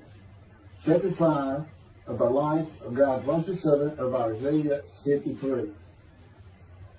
The same year I graduated from law school in 1982, my son Justin was born. In 1985, my daughter Brooke was born. And in 1988, my youngest child and daughter, Laura, was born. I was making good money, though I expected a lot more. And my first job with a law firm that specialized in collections. I also tried my first civil case, which, while working there, which was a nerve-wracking event, first trial. The first day I entered the courtroom, the judge asked me if I was a law clerk. I had a very youthful appearance, though I was 28 years old, not 20, common age for a law clerk. My youthful appearance in junior high school and high school with my long, wavy, blonde hair I usually kept in a ponytail had way too many people tell me I looked like a girl. It is interesting, though, at least to me, not one person in my entire life has ever said anything about my disfigured arm. I must have looked like a girl who would beat on you if you did. When I got mad, there was no hiding it. You could see it in my face and hear it in my words. When I was 28, Brooke was born. I tried my first civil case, and the bane of my existence on earth began. A never-ending headache that I generally thought to be associated with post-traumatic stress disorder.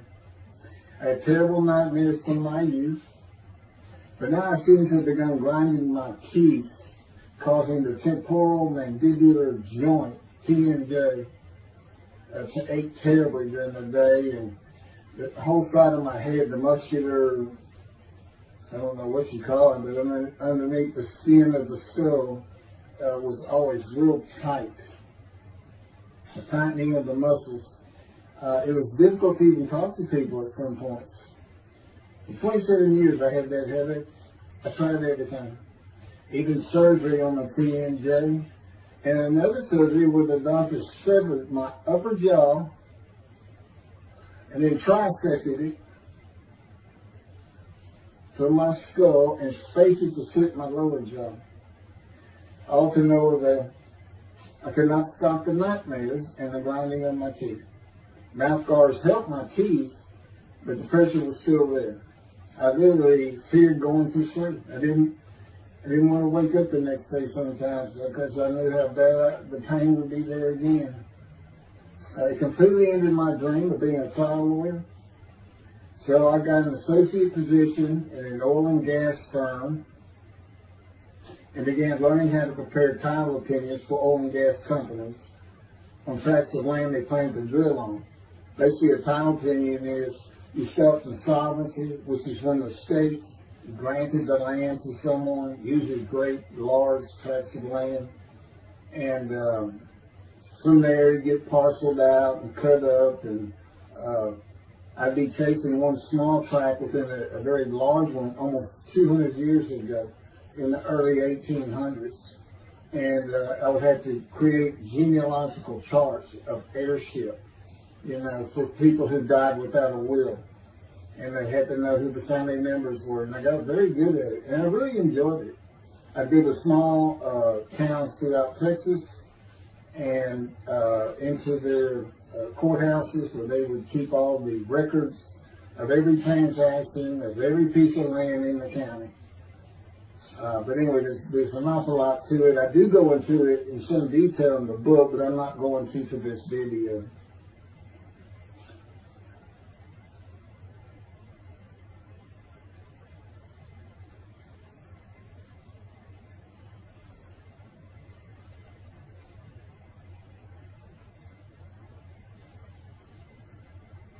Eventually, I had my own firm. It's just me.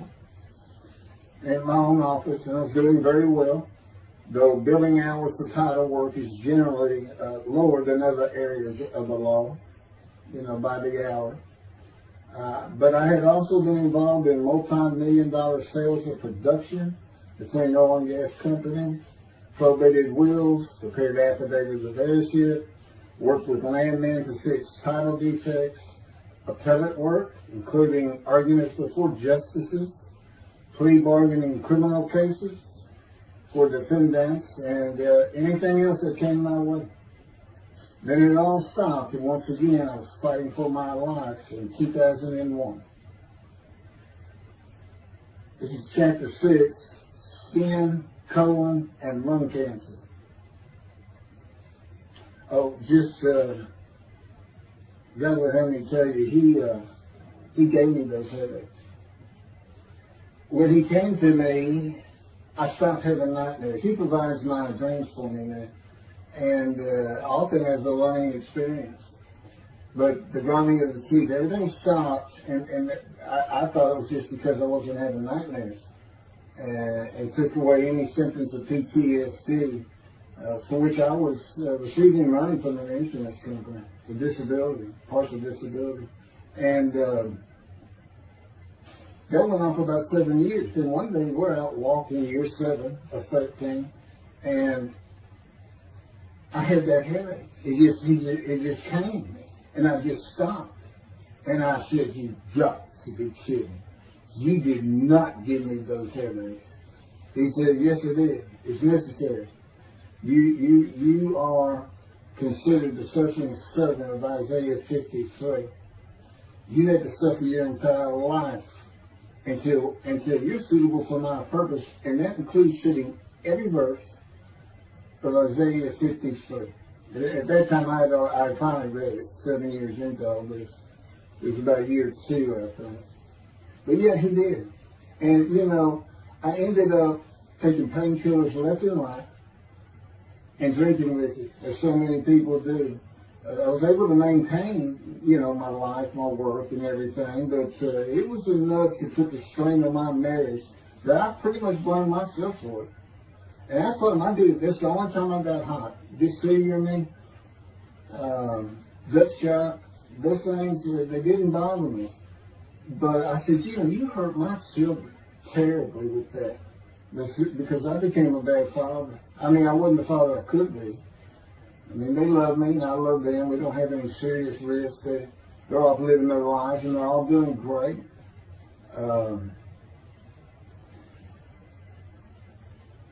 But they consider themselves anything, they're Christians.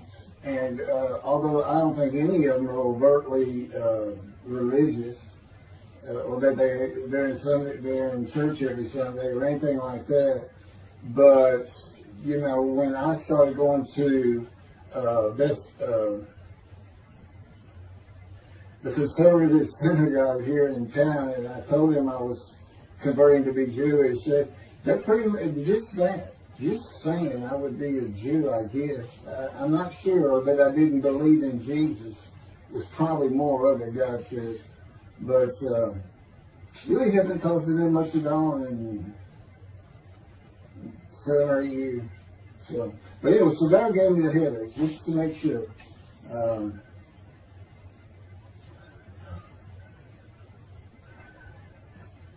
Anyway, I was married to Denise for 18 years, and we divorced in 1997 for irreconcilable differences.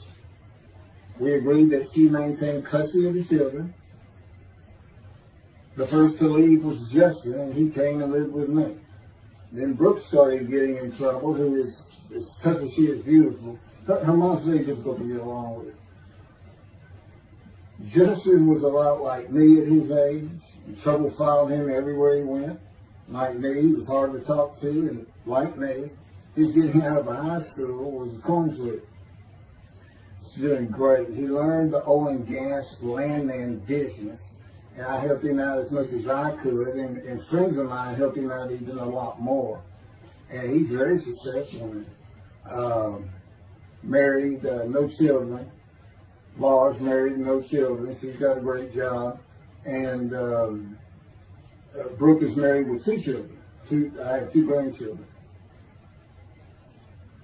Long life, fetus children. You'll see what I'm talking about, long life, when I get to lung cancer that God chose to crush me with. Something had to be done, and to make matters worse, Denise had met a man, and they were going to get married. But he didn't want Brooke. to be part of their new family, or Justin for that matter. He wasn't going to go stay with them anyway. Now, I had 2 of the children, and she had 1, but all still in her custody according to the divorce decree. So anyway, I stopped paying child support on those 2. But had not gotten around to the proper revision of the divorce decree when I took Justin and Brooke with me to live on the Big Island, Hawaii. Laura came with us to visit for a month.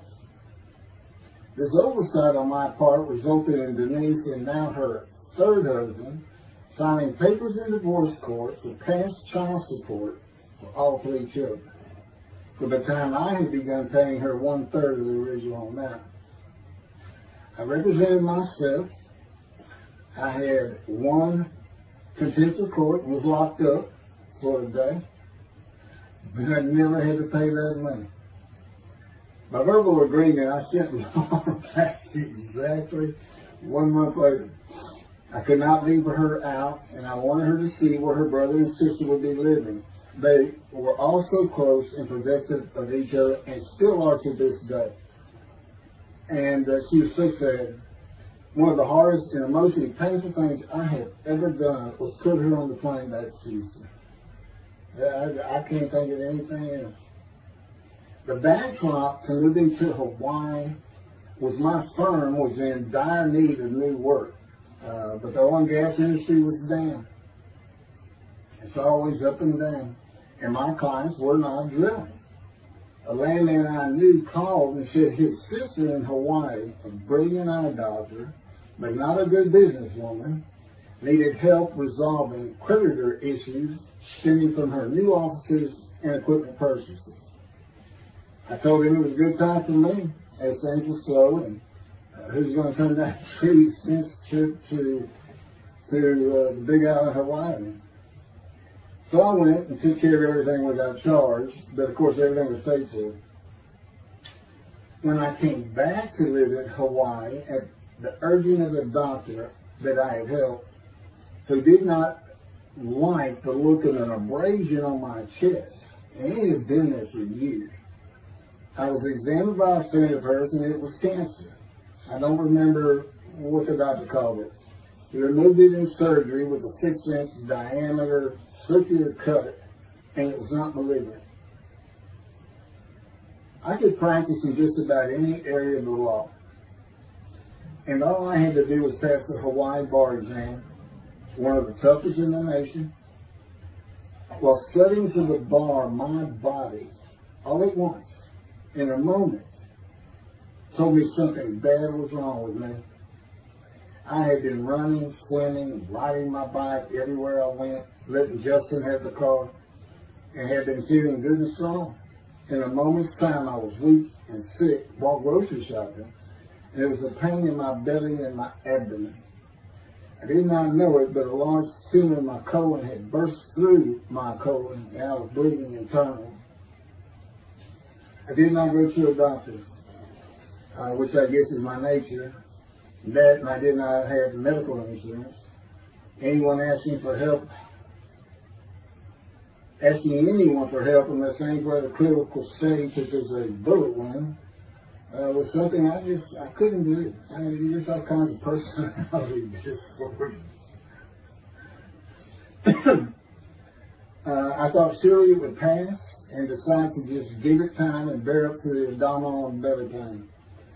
I continued studying and took the Hawaii bar on Oahu and Honolulu in the summer of 2001. I had lived in pain for so many years from my headache, and passing the bar was so important. I just kept going day by day. Pain was getting worse, and but I kept exercising. It's the only time I didn't focus on the pain. I had always been a fast healer, and I thought in any day it would just go away. I finally could no longer take it. Brooke, it turns out, was in Houston visiting with her mom, and I left Justin at our we called it the little green shack. There wasn't much to it. We weren't there very often, really, except to sleep. And went to Houston to find a doctor for diagnosis, staying at my parents' townhome. This is where I'm at now. I had allowed my major medical insurance to lapse using premiums for child support when things had gotten lame. I just needed someone to tell me what was wrong. I would find a way to take care of whatever the diagnosis was. Early September, I was close to dying, lying on the floor of a dingy apartment of a friend who traveled for work. I could no longer get up to even try and get medical help.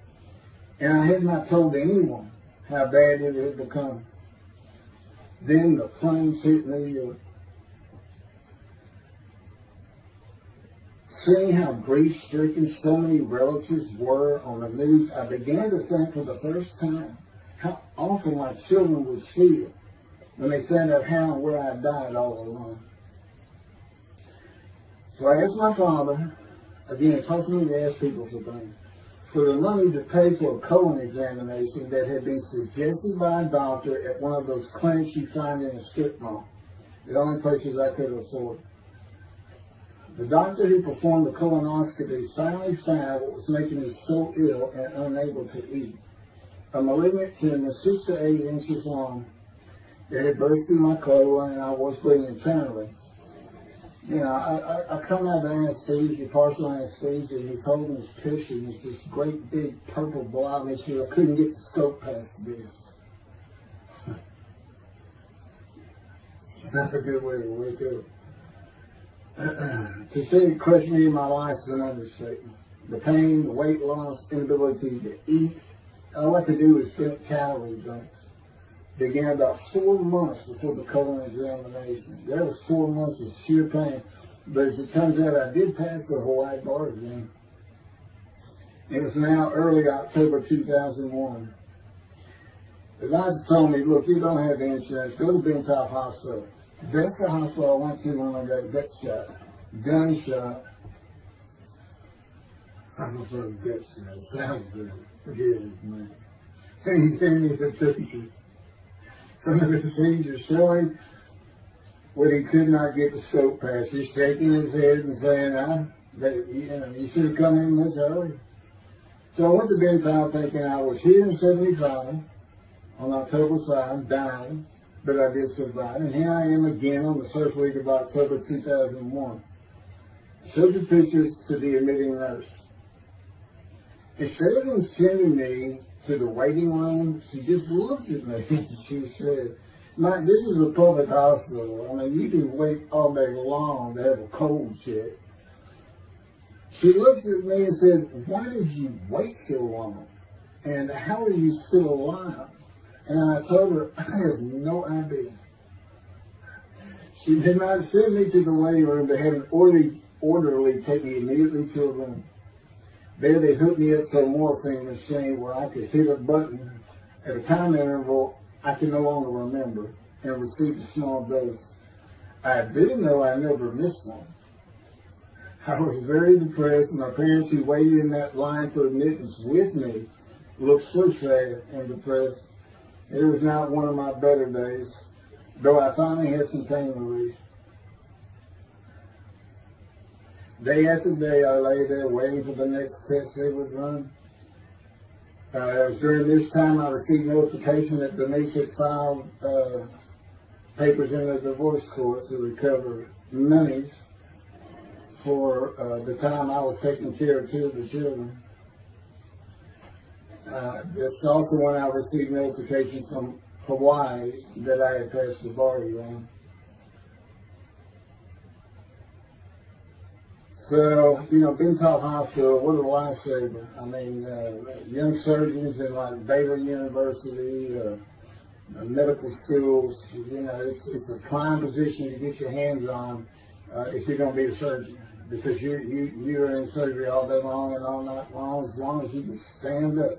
They're bringing people in. It's just a real hot spot in Houston and a great hospital. But it's not a place you want to stay. You really don't. My doctor would come in and be out so fast, I never knew what was going on.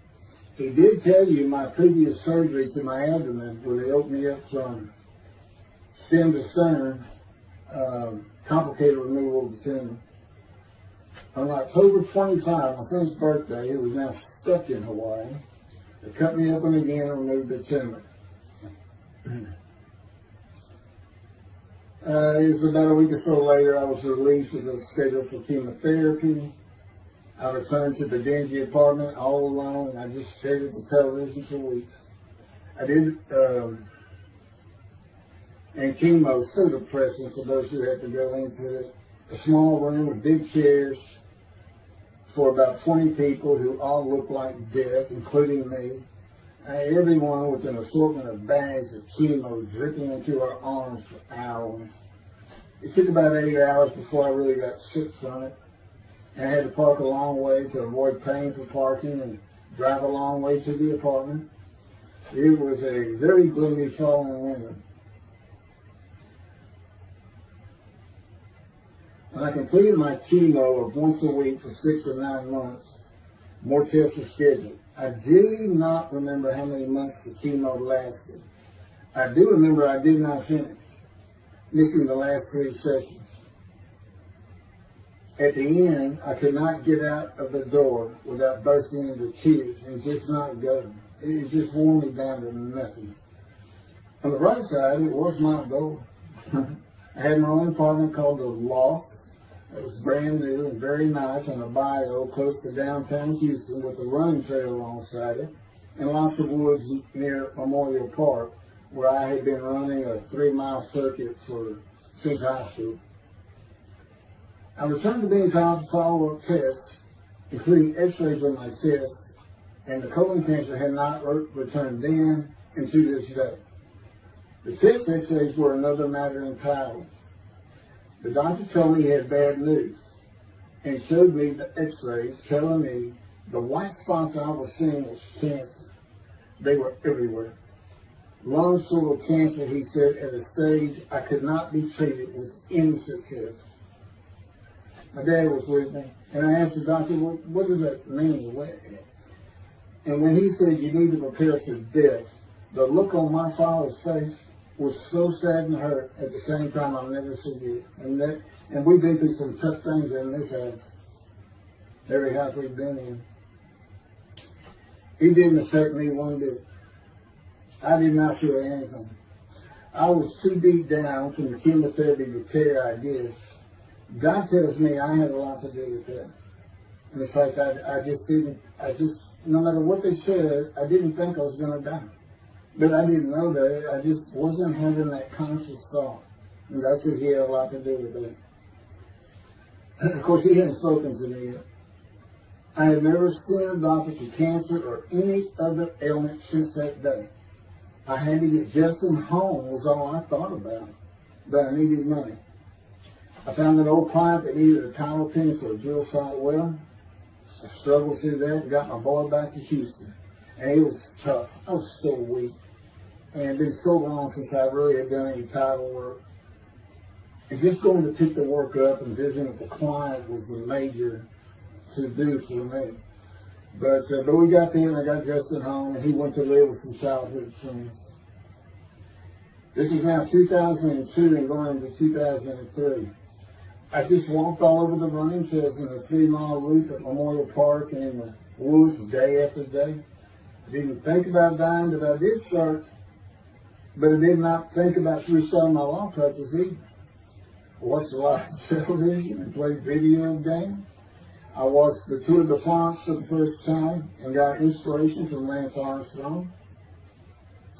I was still alive though, and the funny thing was my lungs never bothered me. I was never sick.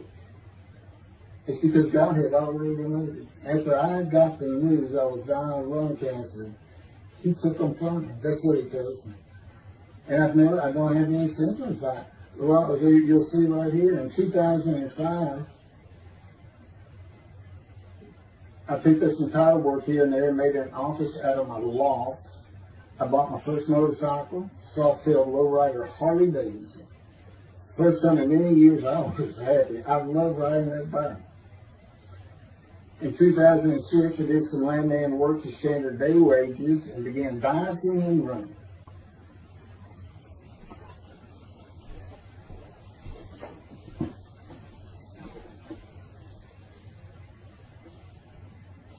Once again, my camera only goes for 29 minutes and 59 seconds. And I don't know, back up just a little bit.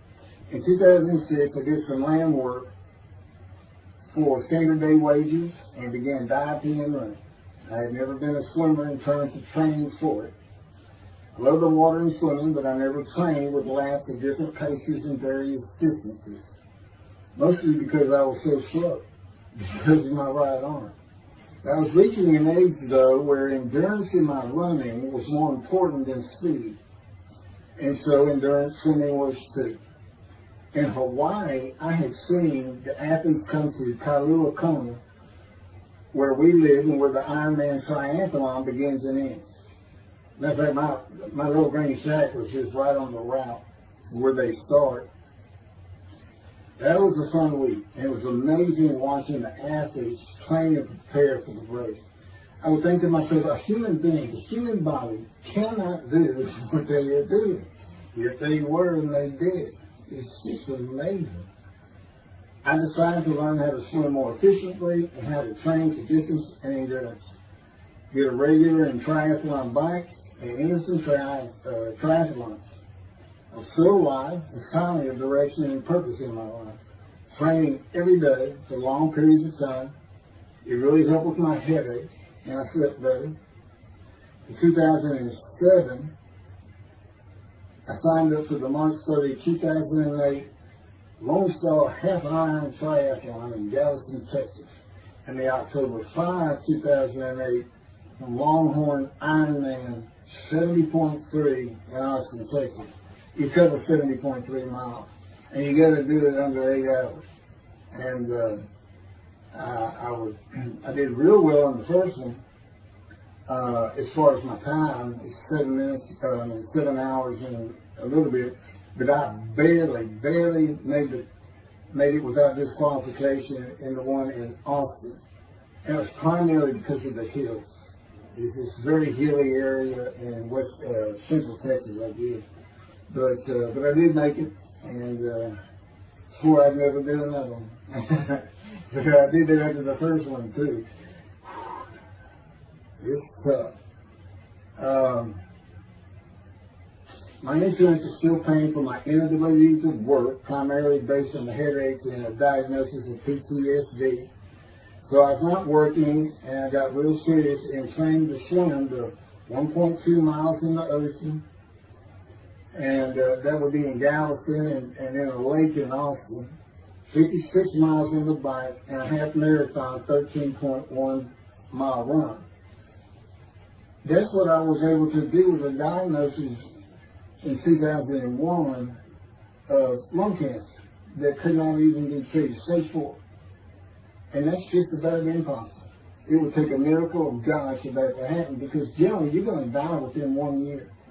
They say if you get lucky with good medical treatment, you might make 5 years. But 1 year is standard, if you can make it that long. That's not proof that I offered myself to guilt for God. Because you can't, it's not something provable. All you can do is see the result of that offer. And again, guilt and emotion. I got way too many videos and everything to get too detailed on it. But that is the proof. You know, I got the colon cancer 20 years ago when the plane hit New York. And it's but that was 2009, right? Too many things go through my mind when I start thinking about those cancer years. But God, He removed it. He had something for me to do, but that's verse 10. God chose to crush him with disease. And as I've mentioned, the reason He chose that is to show that I was blemished. The fact that could not possibly be an offer for sacrifice, because He knew what the Gentiles were going to do. They were going to put an unblemished lamb in there and call the Jewish people's Bible their own, and use the laws of Leviticus, not unlike Mr. Toby the Singer and his 6 million blemished ram sacrificed by Hitler, the righteous servant of God. How that seems to read. He's welcome to respond any way he wants to do that. But it's on the video, it's in the book, it's in quotes by him from his midrash, from his site, and he said, share this with everybody. Everybody can take it. Just share how great my knowledge is. Well, it's lacking in some areas. There's no question he's an intelligent man, but his reasoning capabilities, in my opinion, at least as to Isaiah 53, are severely wanting. I am that man. And God's going to give Christians hell with it and with me. Just like I just heard this for the first time on the video. When all of a sudden he had me say that Jesus announced he wasn't the man of Isaiah 53 on the cross. When he said, Father, Father, Father, why are you forsaking me? Because he was about to die. In Isaiah 53, who he thought he was, and he's not, he doesn't fit the verses, but he thought he was supposed to be exposed to death. But given long life, so boldly he goes into the Roman Jerusalem and gets himself taken up. He's not worthy. Delusional, yeah, maybe. But as far as I'm concerned, he's nothing but a story. He never existed. The story starts with the ascendance of the Red Sea Scrolls and the teacher of righteousness. Real quick, I'll go over that. Here's the thing. Their founder is called the teacher of righteousness. Okay? They were great followers of Isaiah. They had the great scroll of Isaiah. They're prolific writers and copyists. They had their own gate at Jerusalem. The Ascends Gate. Now, the New Testament never mentions them. You got Pharisees, Sadducees, Ascends, but they never mention an Ascend. And Jesus, quite frankly, would have been one of them. Because they embody who he is. They didn't like riches, hated sin. They didn't like material things. They removed themselves from Jerusalem in the most part to those caves by the Dead Sea for that very reason. But they did have a gate. They still had people who would be there, and you know what they would do at the gates? Tell stories. That's what you do. You tell stories, and it is a great story. Here's this guy, he's connected with God. Back then they believed men were gods. Caesar was a god. Over in Egypt, you had the same thing going on. It's a common thought that men could be gods. And this story just springs up. And they didn't even question. They'd have gone and questioned it. I mean, they're sitting right front and center in Jerusalem. You think they didn't hear?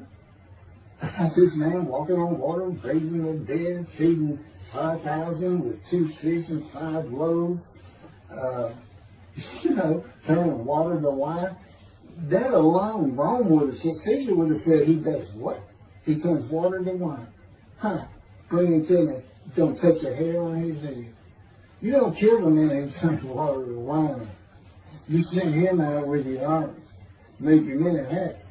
It's there's so many ridiculous aspects to it. Most particularly, God performed a human sacrifice for the sinning Gentiles. He's left the sinning Jews for the sinning Gentiles. But he gives them an out, these Gentiles, not his son. He gives them an out. I know, I'm going to kill my son for you.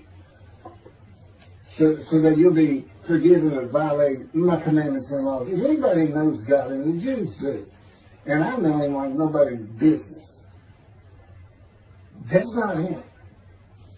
That's not him. I mean, he told the Jews, I'm never going to leave you, but I will punish you. Now that's him. That's him.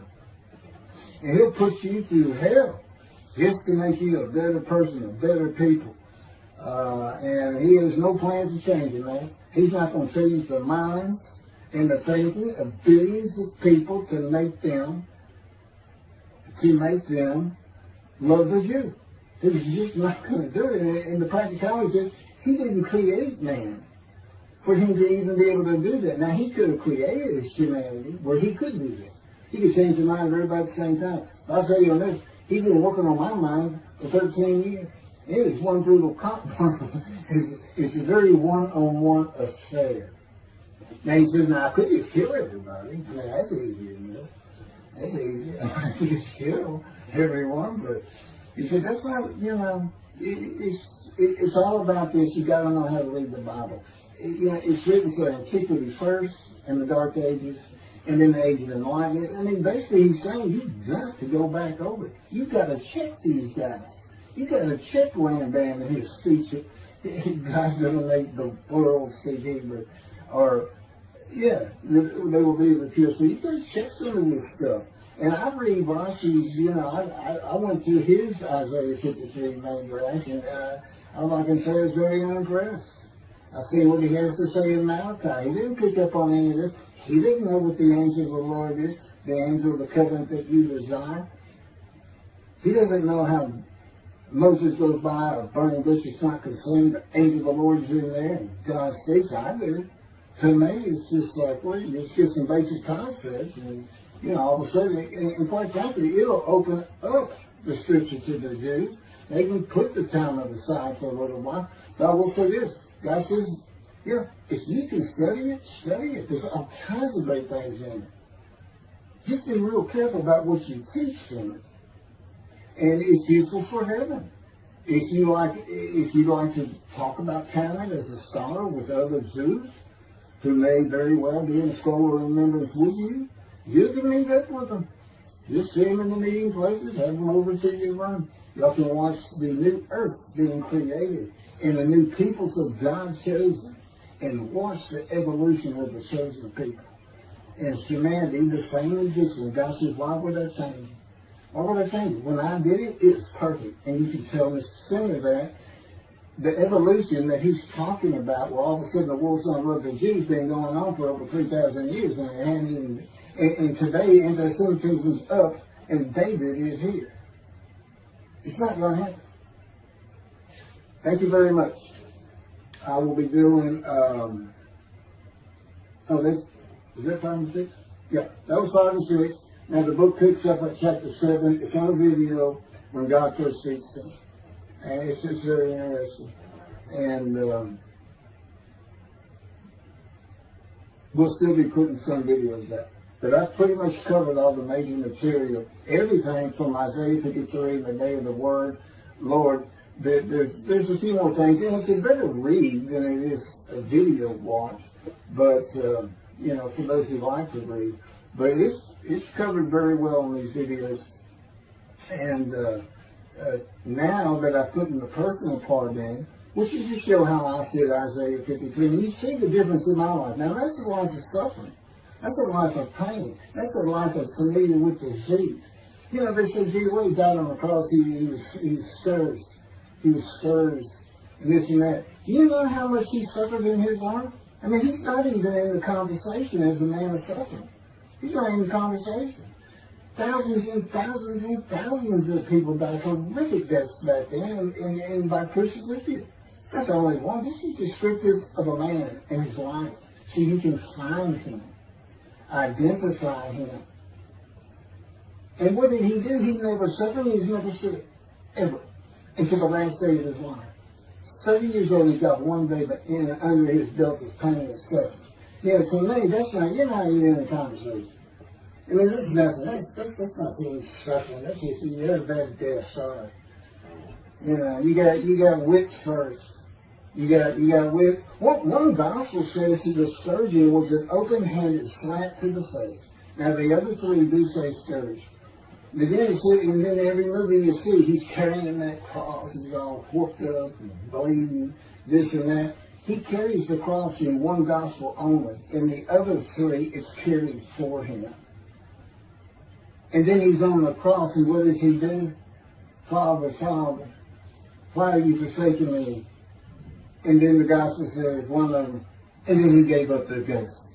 He gave up and died. I laid in the back of the ambulance for 8 hours, doing everything I could in my power to stay alive. Just gave up the ghost. There's another video where we make that a little bit more humorous. Anyway, thank you for listening, and I guess that's it. Thank you.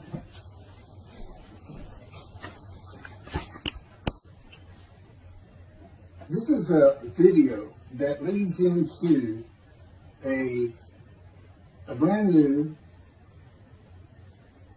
very distinct, not heard from before, commentary on Isaiah 53, which begins actually in Isaiah 52. It's comprised of 7 videos I put together in the last month or so. And I'm just putting them all together with a lead-in video explaining these things and why it's so new, novel, and has such a different view of the scripture from that which Judaism teaches regarding a Messianic era when David comes, the descendant of David. They often refer to him as King Moshiach. Moshiach means the anointed one. And you'll get the idea from the title of this video real quick. God speaks to an atheist. And it began like this. The doctors who gave me 1 month to live from lung cancer in 2002 that developed from my colon cancer metastasizing would have been surprised that I was still alive, to say the least. I had stopped thinking about the lung cancer years before. The white spots in the x-rays that filled my lungs like the stars in the night did not inhibit my breathing or slow me down in any way. At this point in time, I'm training for my first triathlon. And I didn't start small. I did a half Ironman. It's 1.2 miles swimming in an ocean, 55-mile bike ride, and half marathon, 13 miles. They call it the 90.3. One Saturday in the fall of 2007, I was cooking lunch in my small kitchen, post-divorce, and at the stove, when God said, from just a little behind me, as if somebody was speaking to me right here, and above my right shoulder, which is this figure, wash your hands. I turned around to the sink, washed my hands, and turned back to the stove. Now understand, I've been an atheist for 50 years. I mean, I completely denied the existence of God. And then from right here, a small, quiet voice, like an account they have with Elijah at the cave, said, wash your hands. And I simply turned around, washed my hands, and went back to the stove. I didn't say a word to him. I didn't even keep thinking about it. I just did it. That was it. It was as though he had always been there. Just as to Adam. That's what I liken it to. And he dictated this to me. This is from my book, the book of my life that God dictated to me. It's called The Righteous Servant of God of Isaiah 53. No, the life of God's righteous servant of Isaiah 53. And he put it together. And he did it because he actually came to me, as Jeremiah would say, in the womb, but in my first year of life, and like Ezekiel, lit and entered me. So that part of chapter 11 of Isaiah happened well over 62 years ago. That's when that happened. That's when Moshiach was here. For all these rabbis and commentators who have been saying, he's here, no, he's here. Well, he's been here, I've been here a long time, I just wasn't prepared and hadn't even heard his voice yet. But what he did, with Jeremiah, he made sure he was a priestly, godly man and guided his life. With me, it was to make sure I see every single verse of Isaiah 53 as only I can explain it, what it's for, what it all means, and live a life of suffering familiar with disease. God chose to crush him with disease that he would offer himself for guilt and receive long life to see his children. That's not proof that it happened. They told me 20 years ago, we can't treat this lung cancer. It's too advanced. You're going to die. And you're going to die real soon. You need to prepare for it. And it did crush my life. I stopped work. I just kept waiting to die. And I didn't die now. I'm training at this point in 2007. I'm training for a triathlon. I finally said the heck with it all. And that's the proof. Crushed with disease, exposed to death. That's in verse 12. Exposed to death. And here I am, 20 years later, still going. Haven't seen a doctor since. Never received any treatment, which is unheard of with lung cancer. And I had colon cancer before that, and I had skin cancer. I'm a man familiar with disease, that God chose to crush the disease. And these 7 videos put together as one, obviously I wouldn't ask or want, and I couldn't do it. To listen to them all at one time, but I know you can mark your spots and everything. But it was spread out in 7 different videos, and I thought, well, the next video I'll do, I'll have a preamble to it and explain this. This is not fooling around. Once you learn my version, which comes from God, of when Moshiach comes, the day of the Lord, which is left out of the Messianic era.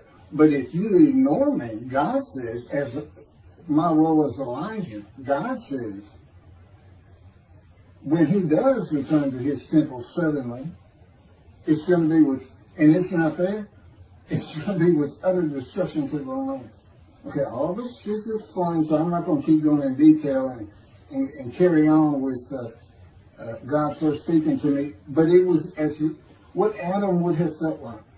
This is natural. I mean, to him, you know, having somebody speaking to him from above him, from up here, from within him, it's perfectly natural. And he wouldn't be falling down in reverence and I'm not worthy and all that. It would just be this person's always talking to him and telling him what to do. The fact that he doesn't see him wouldn't probably enter into his mind. This, you know, this is the natural order of the world for Adam and me, particularly today, 13 years later. Still in God's final refinement, preparing me, and now we have the books, the unpublished, Jewish publisher, Christian publishers. I dare not even send it to them, because how harsh I am on Jesus Christ, who said he was the man of Isaiah 53. And it's because of him I had to get crushed with cancer. That's what that's all about. God doesn't have to crush you to make you offer yourself for guilt. He just seized Ezekiel and put him through the fire of refinement, the anguish of it, and sent him off to be a prophet to the Assyrian, Babylonian exile, of which he was one, actually.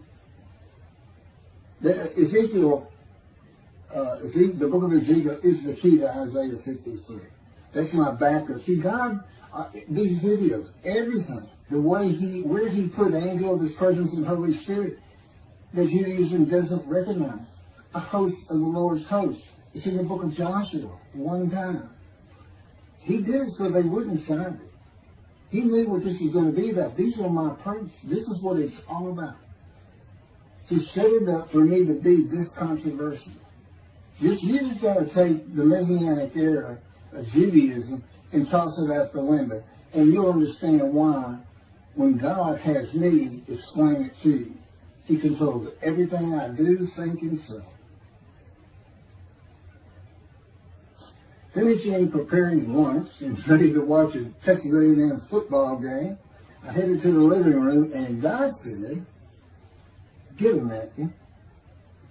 I turned back to the kitchen and got a paper towel. Sitting on the couch from about the same place. Sitting on the couch with the television on and my plate in my lap, God said, "Get your TV tray." I got up, set my TV tray in front of me, and placed my plate on it, began eating and watching the game. That night, I was in bed reading a book. From the doorway, God said, "Tomorrow we're going to Bed Bath and Beyond, the store, to buy a shower curtain, sheets, pillowcases, and shopping journals for things that you need." I said, "Okay." and continue reading my book. That's God's spoke to an atheist. That's how it started.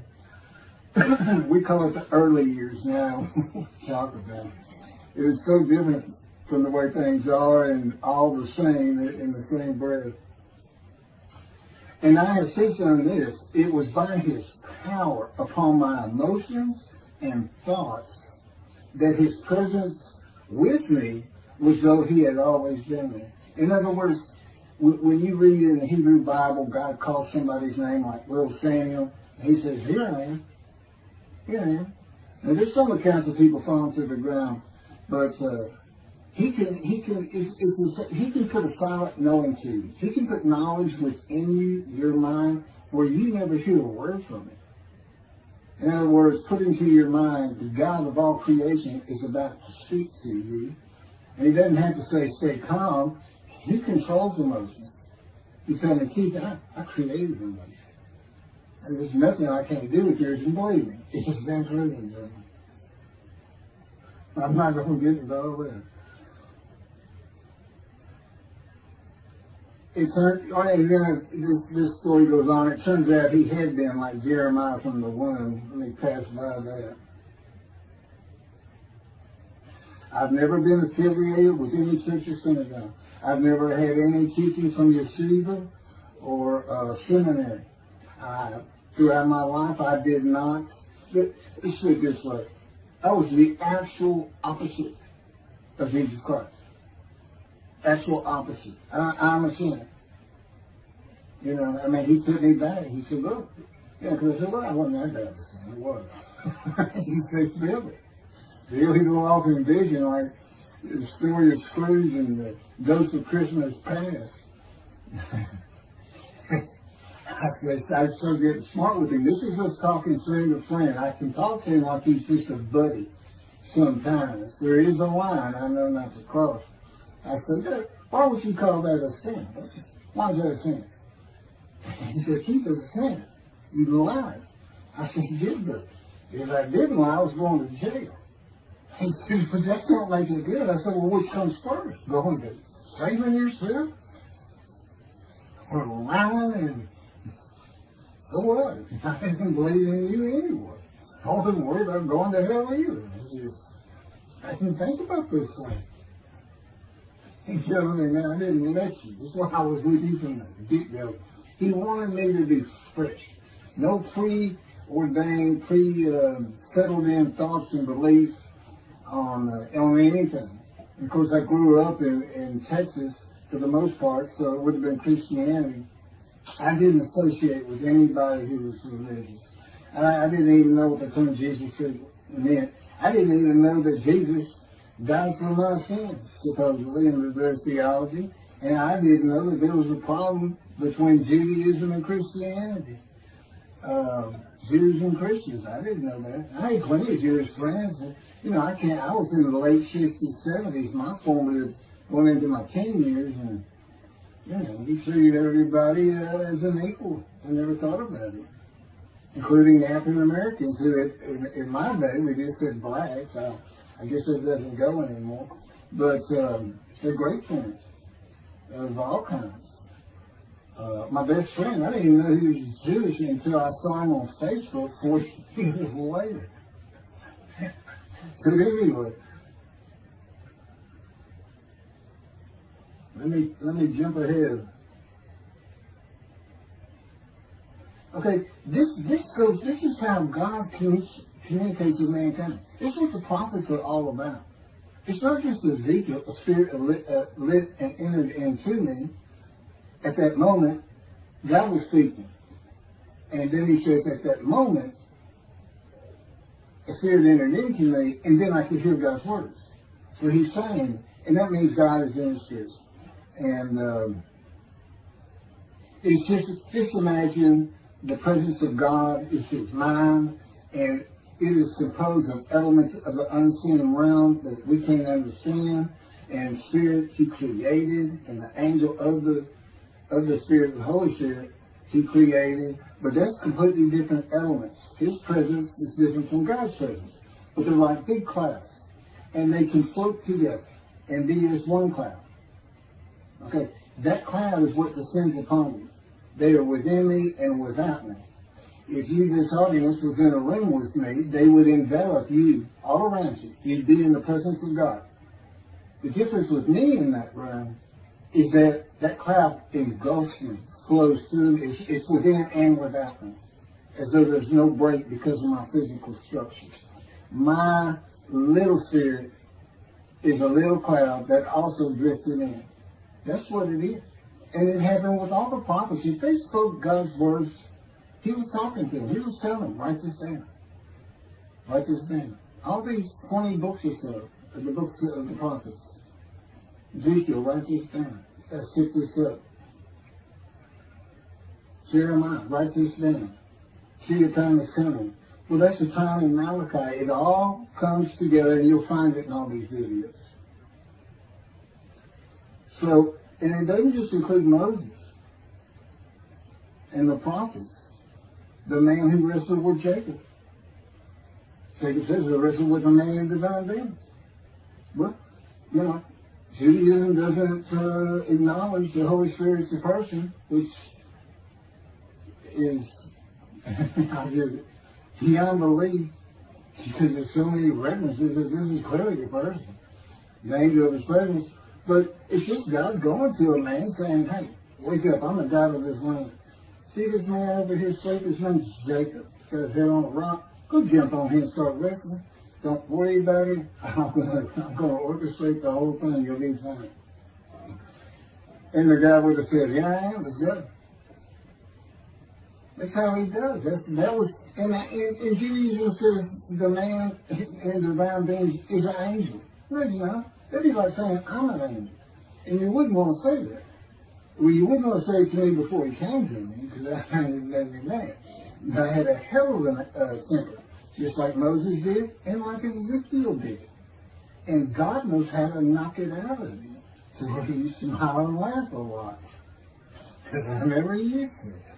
Well, you got to read the book, and you'll get it. You'll get it. And I'm just, just like a lot of people, I've been through too much, hurt too much, suffered too much to have any thought that there's anybody upstairs, who cares about me. It's just don't even mention his name around me. You're gonna fight, or I'm leaving for you, and you'll never see me. Don't do that, because it just makes me. All that's gone over. Lots of stories on that. Oh, and the Spirit speaks. He's got his own personality. He's angelic. He has a very childlike voice. And he's just nothing but a ball of humor. He can have me say he's the greatest comedian of all times of the universe. And he's just a joy to talk to him. And he has the smarts of God. But I have instant communication with him. I have instant communication with God. It's like there's three persons in my mind. This one cloud, it's three clouds. It's two spirits and the elements of God's mind. And slow process of 13 years, and it's 13 years of, and this is from Isaiah 53, punishment, wounding, chastisement, maltreatment, crushing, bruising, and I'm telling you, he's relentless. This is the stories, and I have a lot more once I get to Israel, and I have full confidence God's going to get it done. There's one thing I don't worry about. 13 years, a year and a half of trying to get books published, denied by everybody who even bothered to answer me, because it's just so different. And it can only go to Jewish publishers, and it's just like, well, this isn't the stuff we believe, and it sounds like he's saying it's him, and this and that. Well, I was. God said I made sure I didn't get them published. I wanted to do the videos first. You see, I'm not on the executive committee. I don't know what's going on 99% of the time. I don't know what I'm going to have for dinner. I no longer have self-will. I can't ask him for anything. There's all kinds of reasons for that, such as, if one of my kids gets sick and he doesn't heal them up, cancer or something, Am I going to be disappointed? Am I going to be hurt? The answer is no. He's trained me too well to even bother asking me. If he's going to do it, he's going to do it. I know he has the knowledge, and he's right here with me. So, it's a long, detailed process. I know things from his perspective. This is another reason the Messianic era is not going to happen. And it comes out in these sins. But the Holy Spirit, the angel of his presence, we're friends. God says, I can't be friends with human beings. I said, well, we're friendly with each other. He said, yes, that's right. I said, I Googled this, and technically you are my friend. He said, well, I know, but I just don't acknowledge it. I said, why? He said, because I'm God. That's the way I am. I get to do whatever I want. And he's just messing with me. It's just like having a friend. Of course, it's a true statement. He can do whatever he wants. But he's pretty stately and regal. But, again, we live together. I've lived with him for 13 years now. And it's never going to end until I die. I wouldn't even know what to do. He said, if I let you, you're going to fall down dead. You're not supposed to be alive. I keep you alive. So I took that cancer from you, but I just put it back in if you do something that makes me want to leave. I said, well, what am I going to do? No self-will. To an extent, no self-thought. And I told him, I'm not even a human being anymore. He said, well, what are you? I said, I don't know. I'm man and divine being, but I'm not human. I don't have self-will. That's what distinguishes a human being from an animal. He said, but I'm being a human for you. I'm providing you self-will. So you do, in a way, have it. So you're still a human being. I said, well, I'm dead. He said, why are you dead? I said, because it's like my brain's not connected to my spirit anymore. It's like you're sending all the information in. And that's about heaven. I haven't lived the existence in heaven as to my thoughts, because in heaven you won't have a mind. The heaven for the Jewish people only, I might add. You won't have a mind. God got to provide it for you. He's got to be you for you as a completely new and different creature. Still you. It's a very amazing story on how that does. And I'm taught all these things and literally experiencing, not only in the real, but in visions. I've had more visions than, if you count every single vision in the Hebrew Bible and the New Testament, I've had easily double that. And I'm a walking visual. God's communication, and this actually shows up in the story of Moses, he won't let me tell right now. But he puts images in your mind. Instead of saying a sentence, you get something in your mind, a picture. Anyway, I call it visuals. And you can be wide awake for those. And I can be in vision wide awake. Okay, so we finished our shopping. You get shower curtains and everything. And God said, let's go to the bookstore and get you a Tanakh. To which I replied, well, what's the Tanakh? I didn't Hebrew Bible, okay. Well, I know the Holy Bible, the New Testament and Old Testament. And on we go. My son to learn for the first time. At Barnes and Nobles, we looked at all the Hebrew Bibles and purchased the Jewish Publication Society's Tanakh, the Holy Scriptures, which is a translation that began in 1956 and was published in 85. And then he spent 30 years on the Leningrad Codex, the oldest Hebrew Bible in existence. They started from scratch. I hear these rabbis and people say, well, I know what these translations are, this and that, and this, and God says, just go with the JPS. They hear it right just about every single time. I've only found one thing that I don't understand how they miss it. But it's in 53. It's the 1985 edition. That's the best translation you can get out there. And I don't just hear God speak to me. His presence is heavy. And I'm also, it says he pinned Ezekiel's arms behind his back with his cords of power. And by his cords of power, Ezekiel could not leave his house. That's in Isaiah 53. He took him from the land of the living. Took him from society. The man of Isaiah 53 lives, so he's taken from society, but that doesn't, from the land of the living, that doesn't mean he died. And there's no crucifixion in 53. So, you start to see how Ezekiel is so important in this. And that's where you find out about the covenants of friendship that come with God in the day of the Lord when Moshiach comes. Again, you don't hear anything about it in this Messianic era. I'll tell you this. I think the Jewish people are going to like this better. I think throwing out all that rubbish Judaism has been teaching from back in antiquity, that's where they're stuck, and see what's really going to happen with God coming back, a man in divine being, with the capabilities of Moses, Elijah, descendant of David, all their attributes, okay, are in me. I can be each and every one of them, and I can be all four of them at one time. And God can speak to me. So, it's going to be fun, and he wants a simple rebuilt. That's the purpose of Isaiah 53. It says, a purpose which might prosper of God. But it then tells what the purpose is.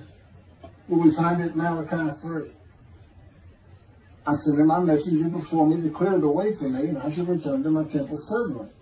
But the covenant that comes with David says, I'm going to place my sanctuary amongst you. He already knows it's not going to be there. And then we have Elijah in Malachi 3. Well, he's got a purpose that might prosper. And if it doesn't, God comes with utter destruction to the land.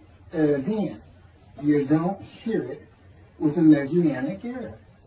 Utter destruction to the land. There's 7 million Israeli Jews. How can you not read that and go, that sounds an awful lot like, I'm going to raise up armies against you. How can you just ignore that? Well, anyway, we're going to see stuff. And the purpose that might prosper, I never believed that. I think that just puts the man of the righteous servant of God of 53, I think that puts him with, he's got the same purpose as Elijah.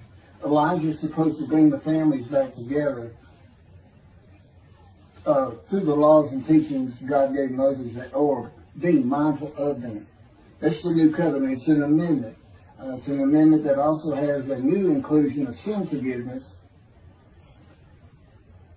Over the last 63 years, God's presence has resided in Texas, Louisiana, Florida, and Hawaii.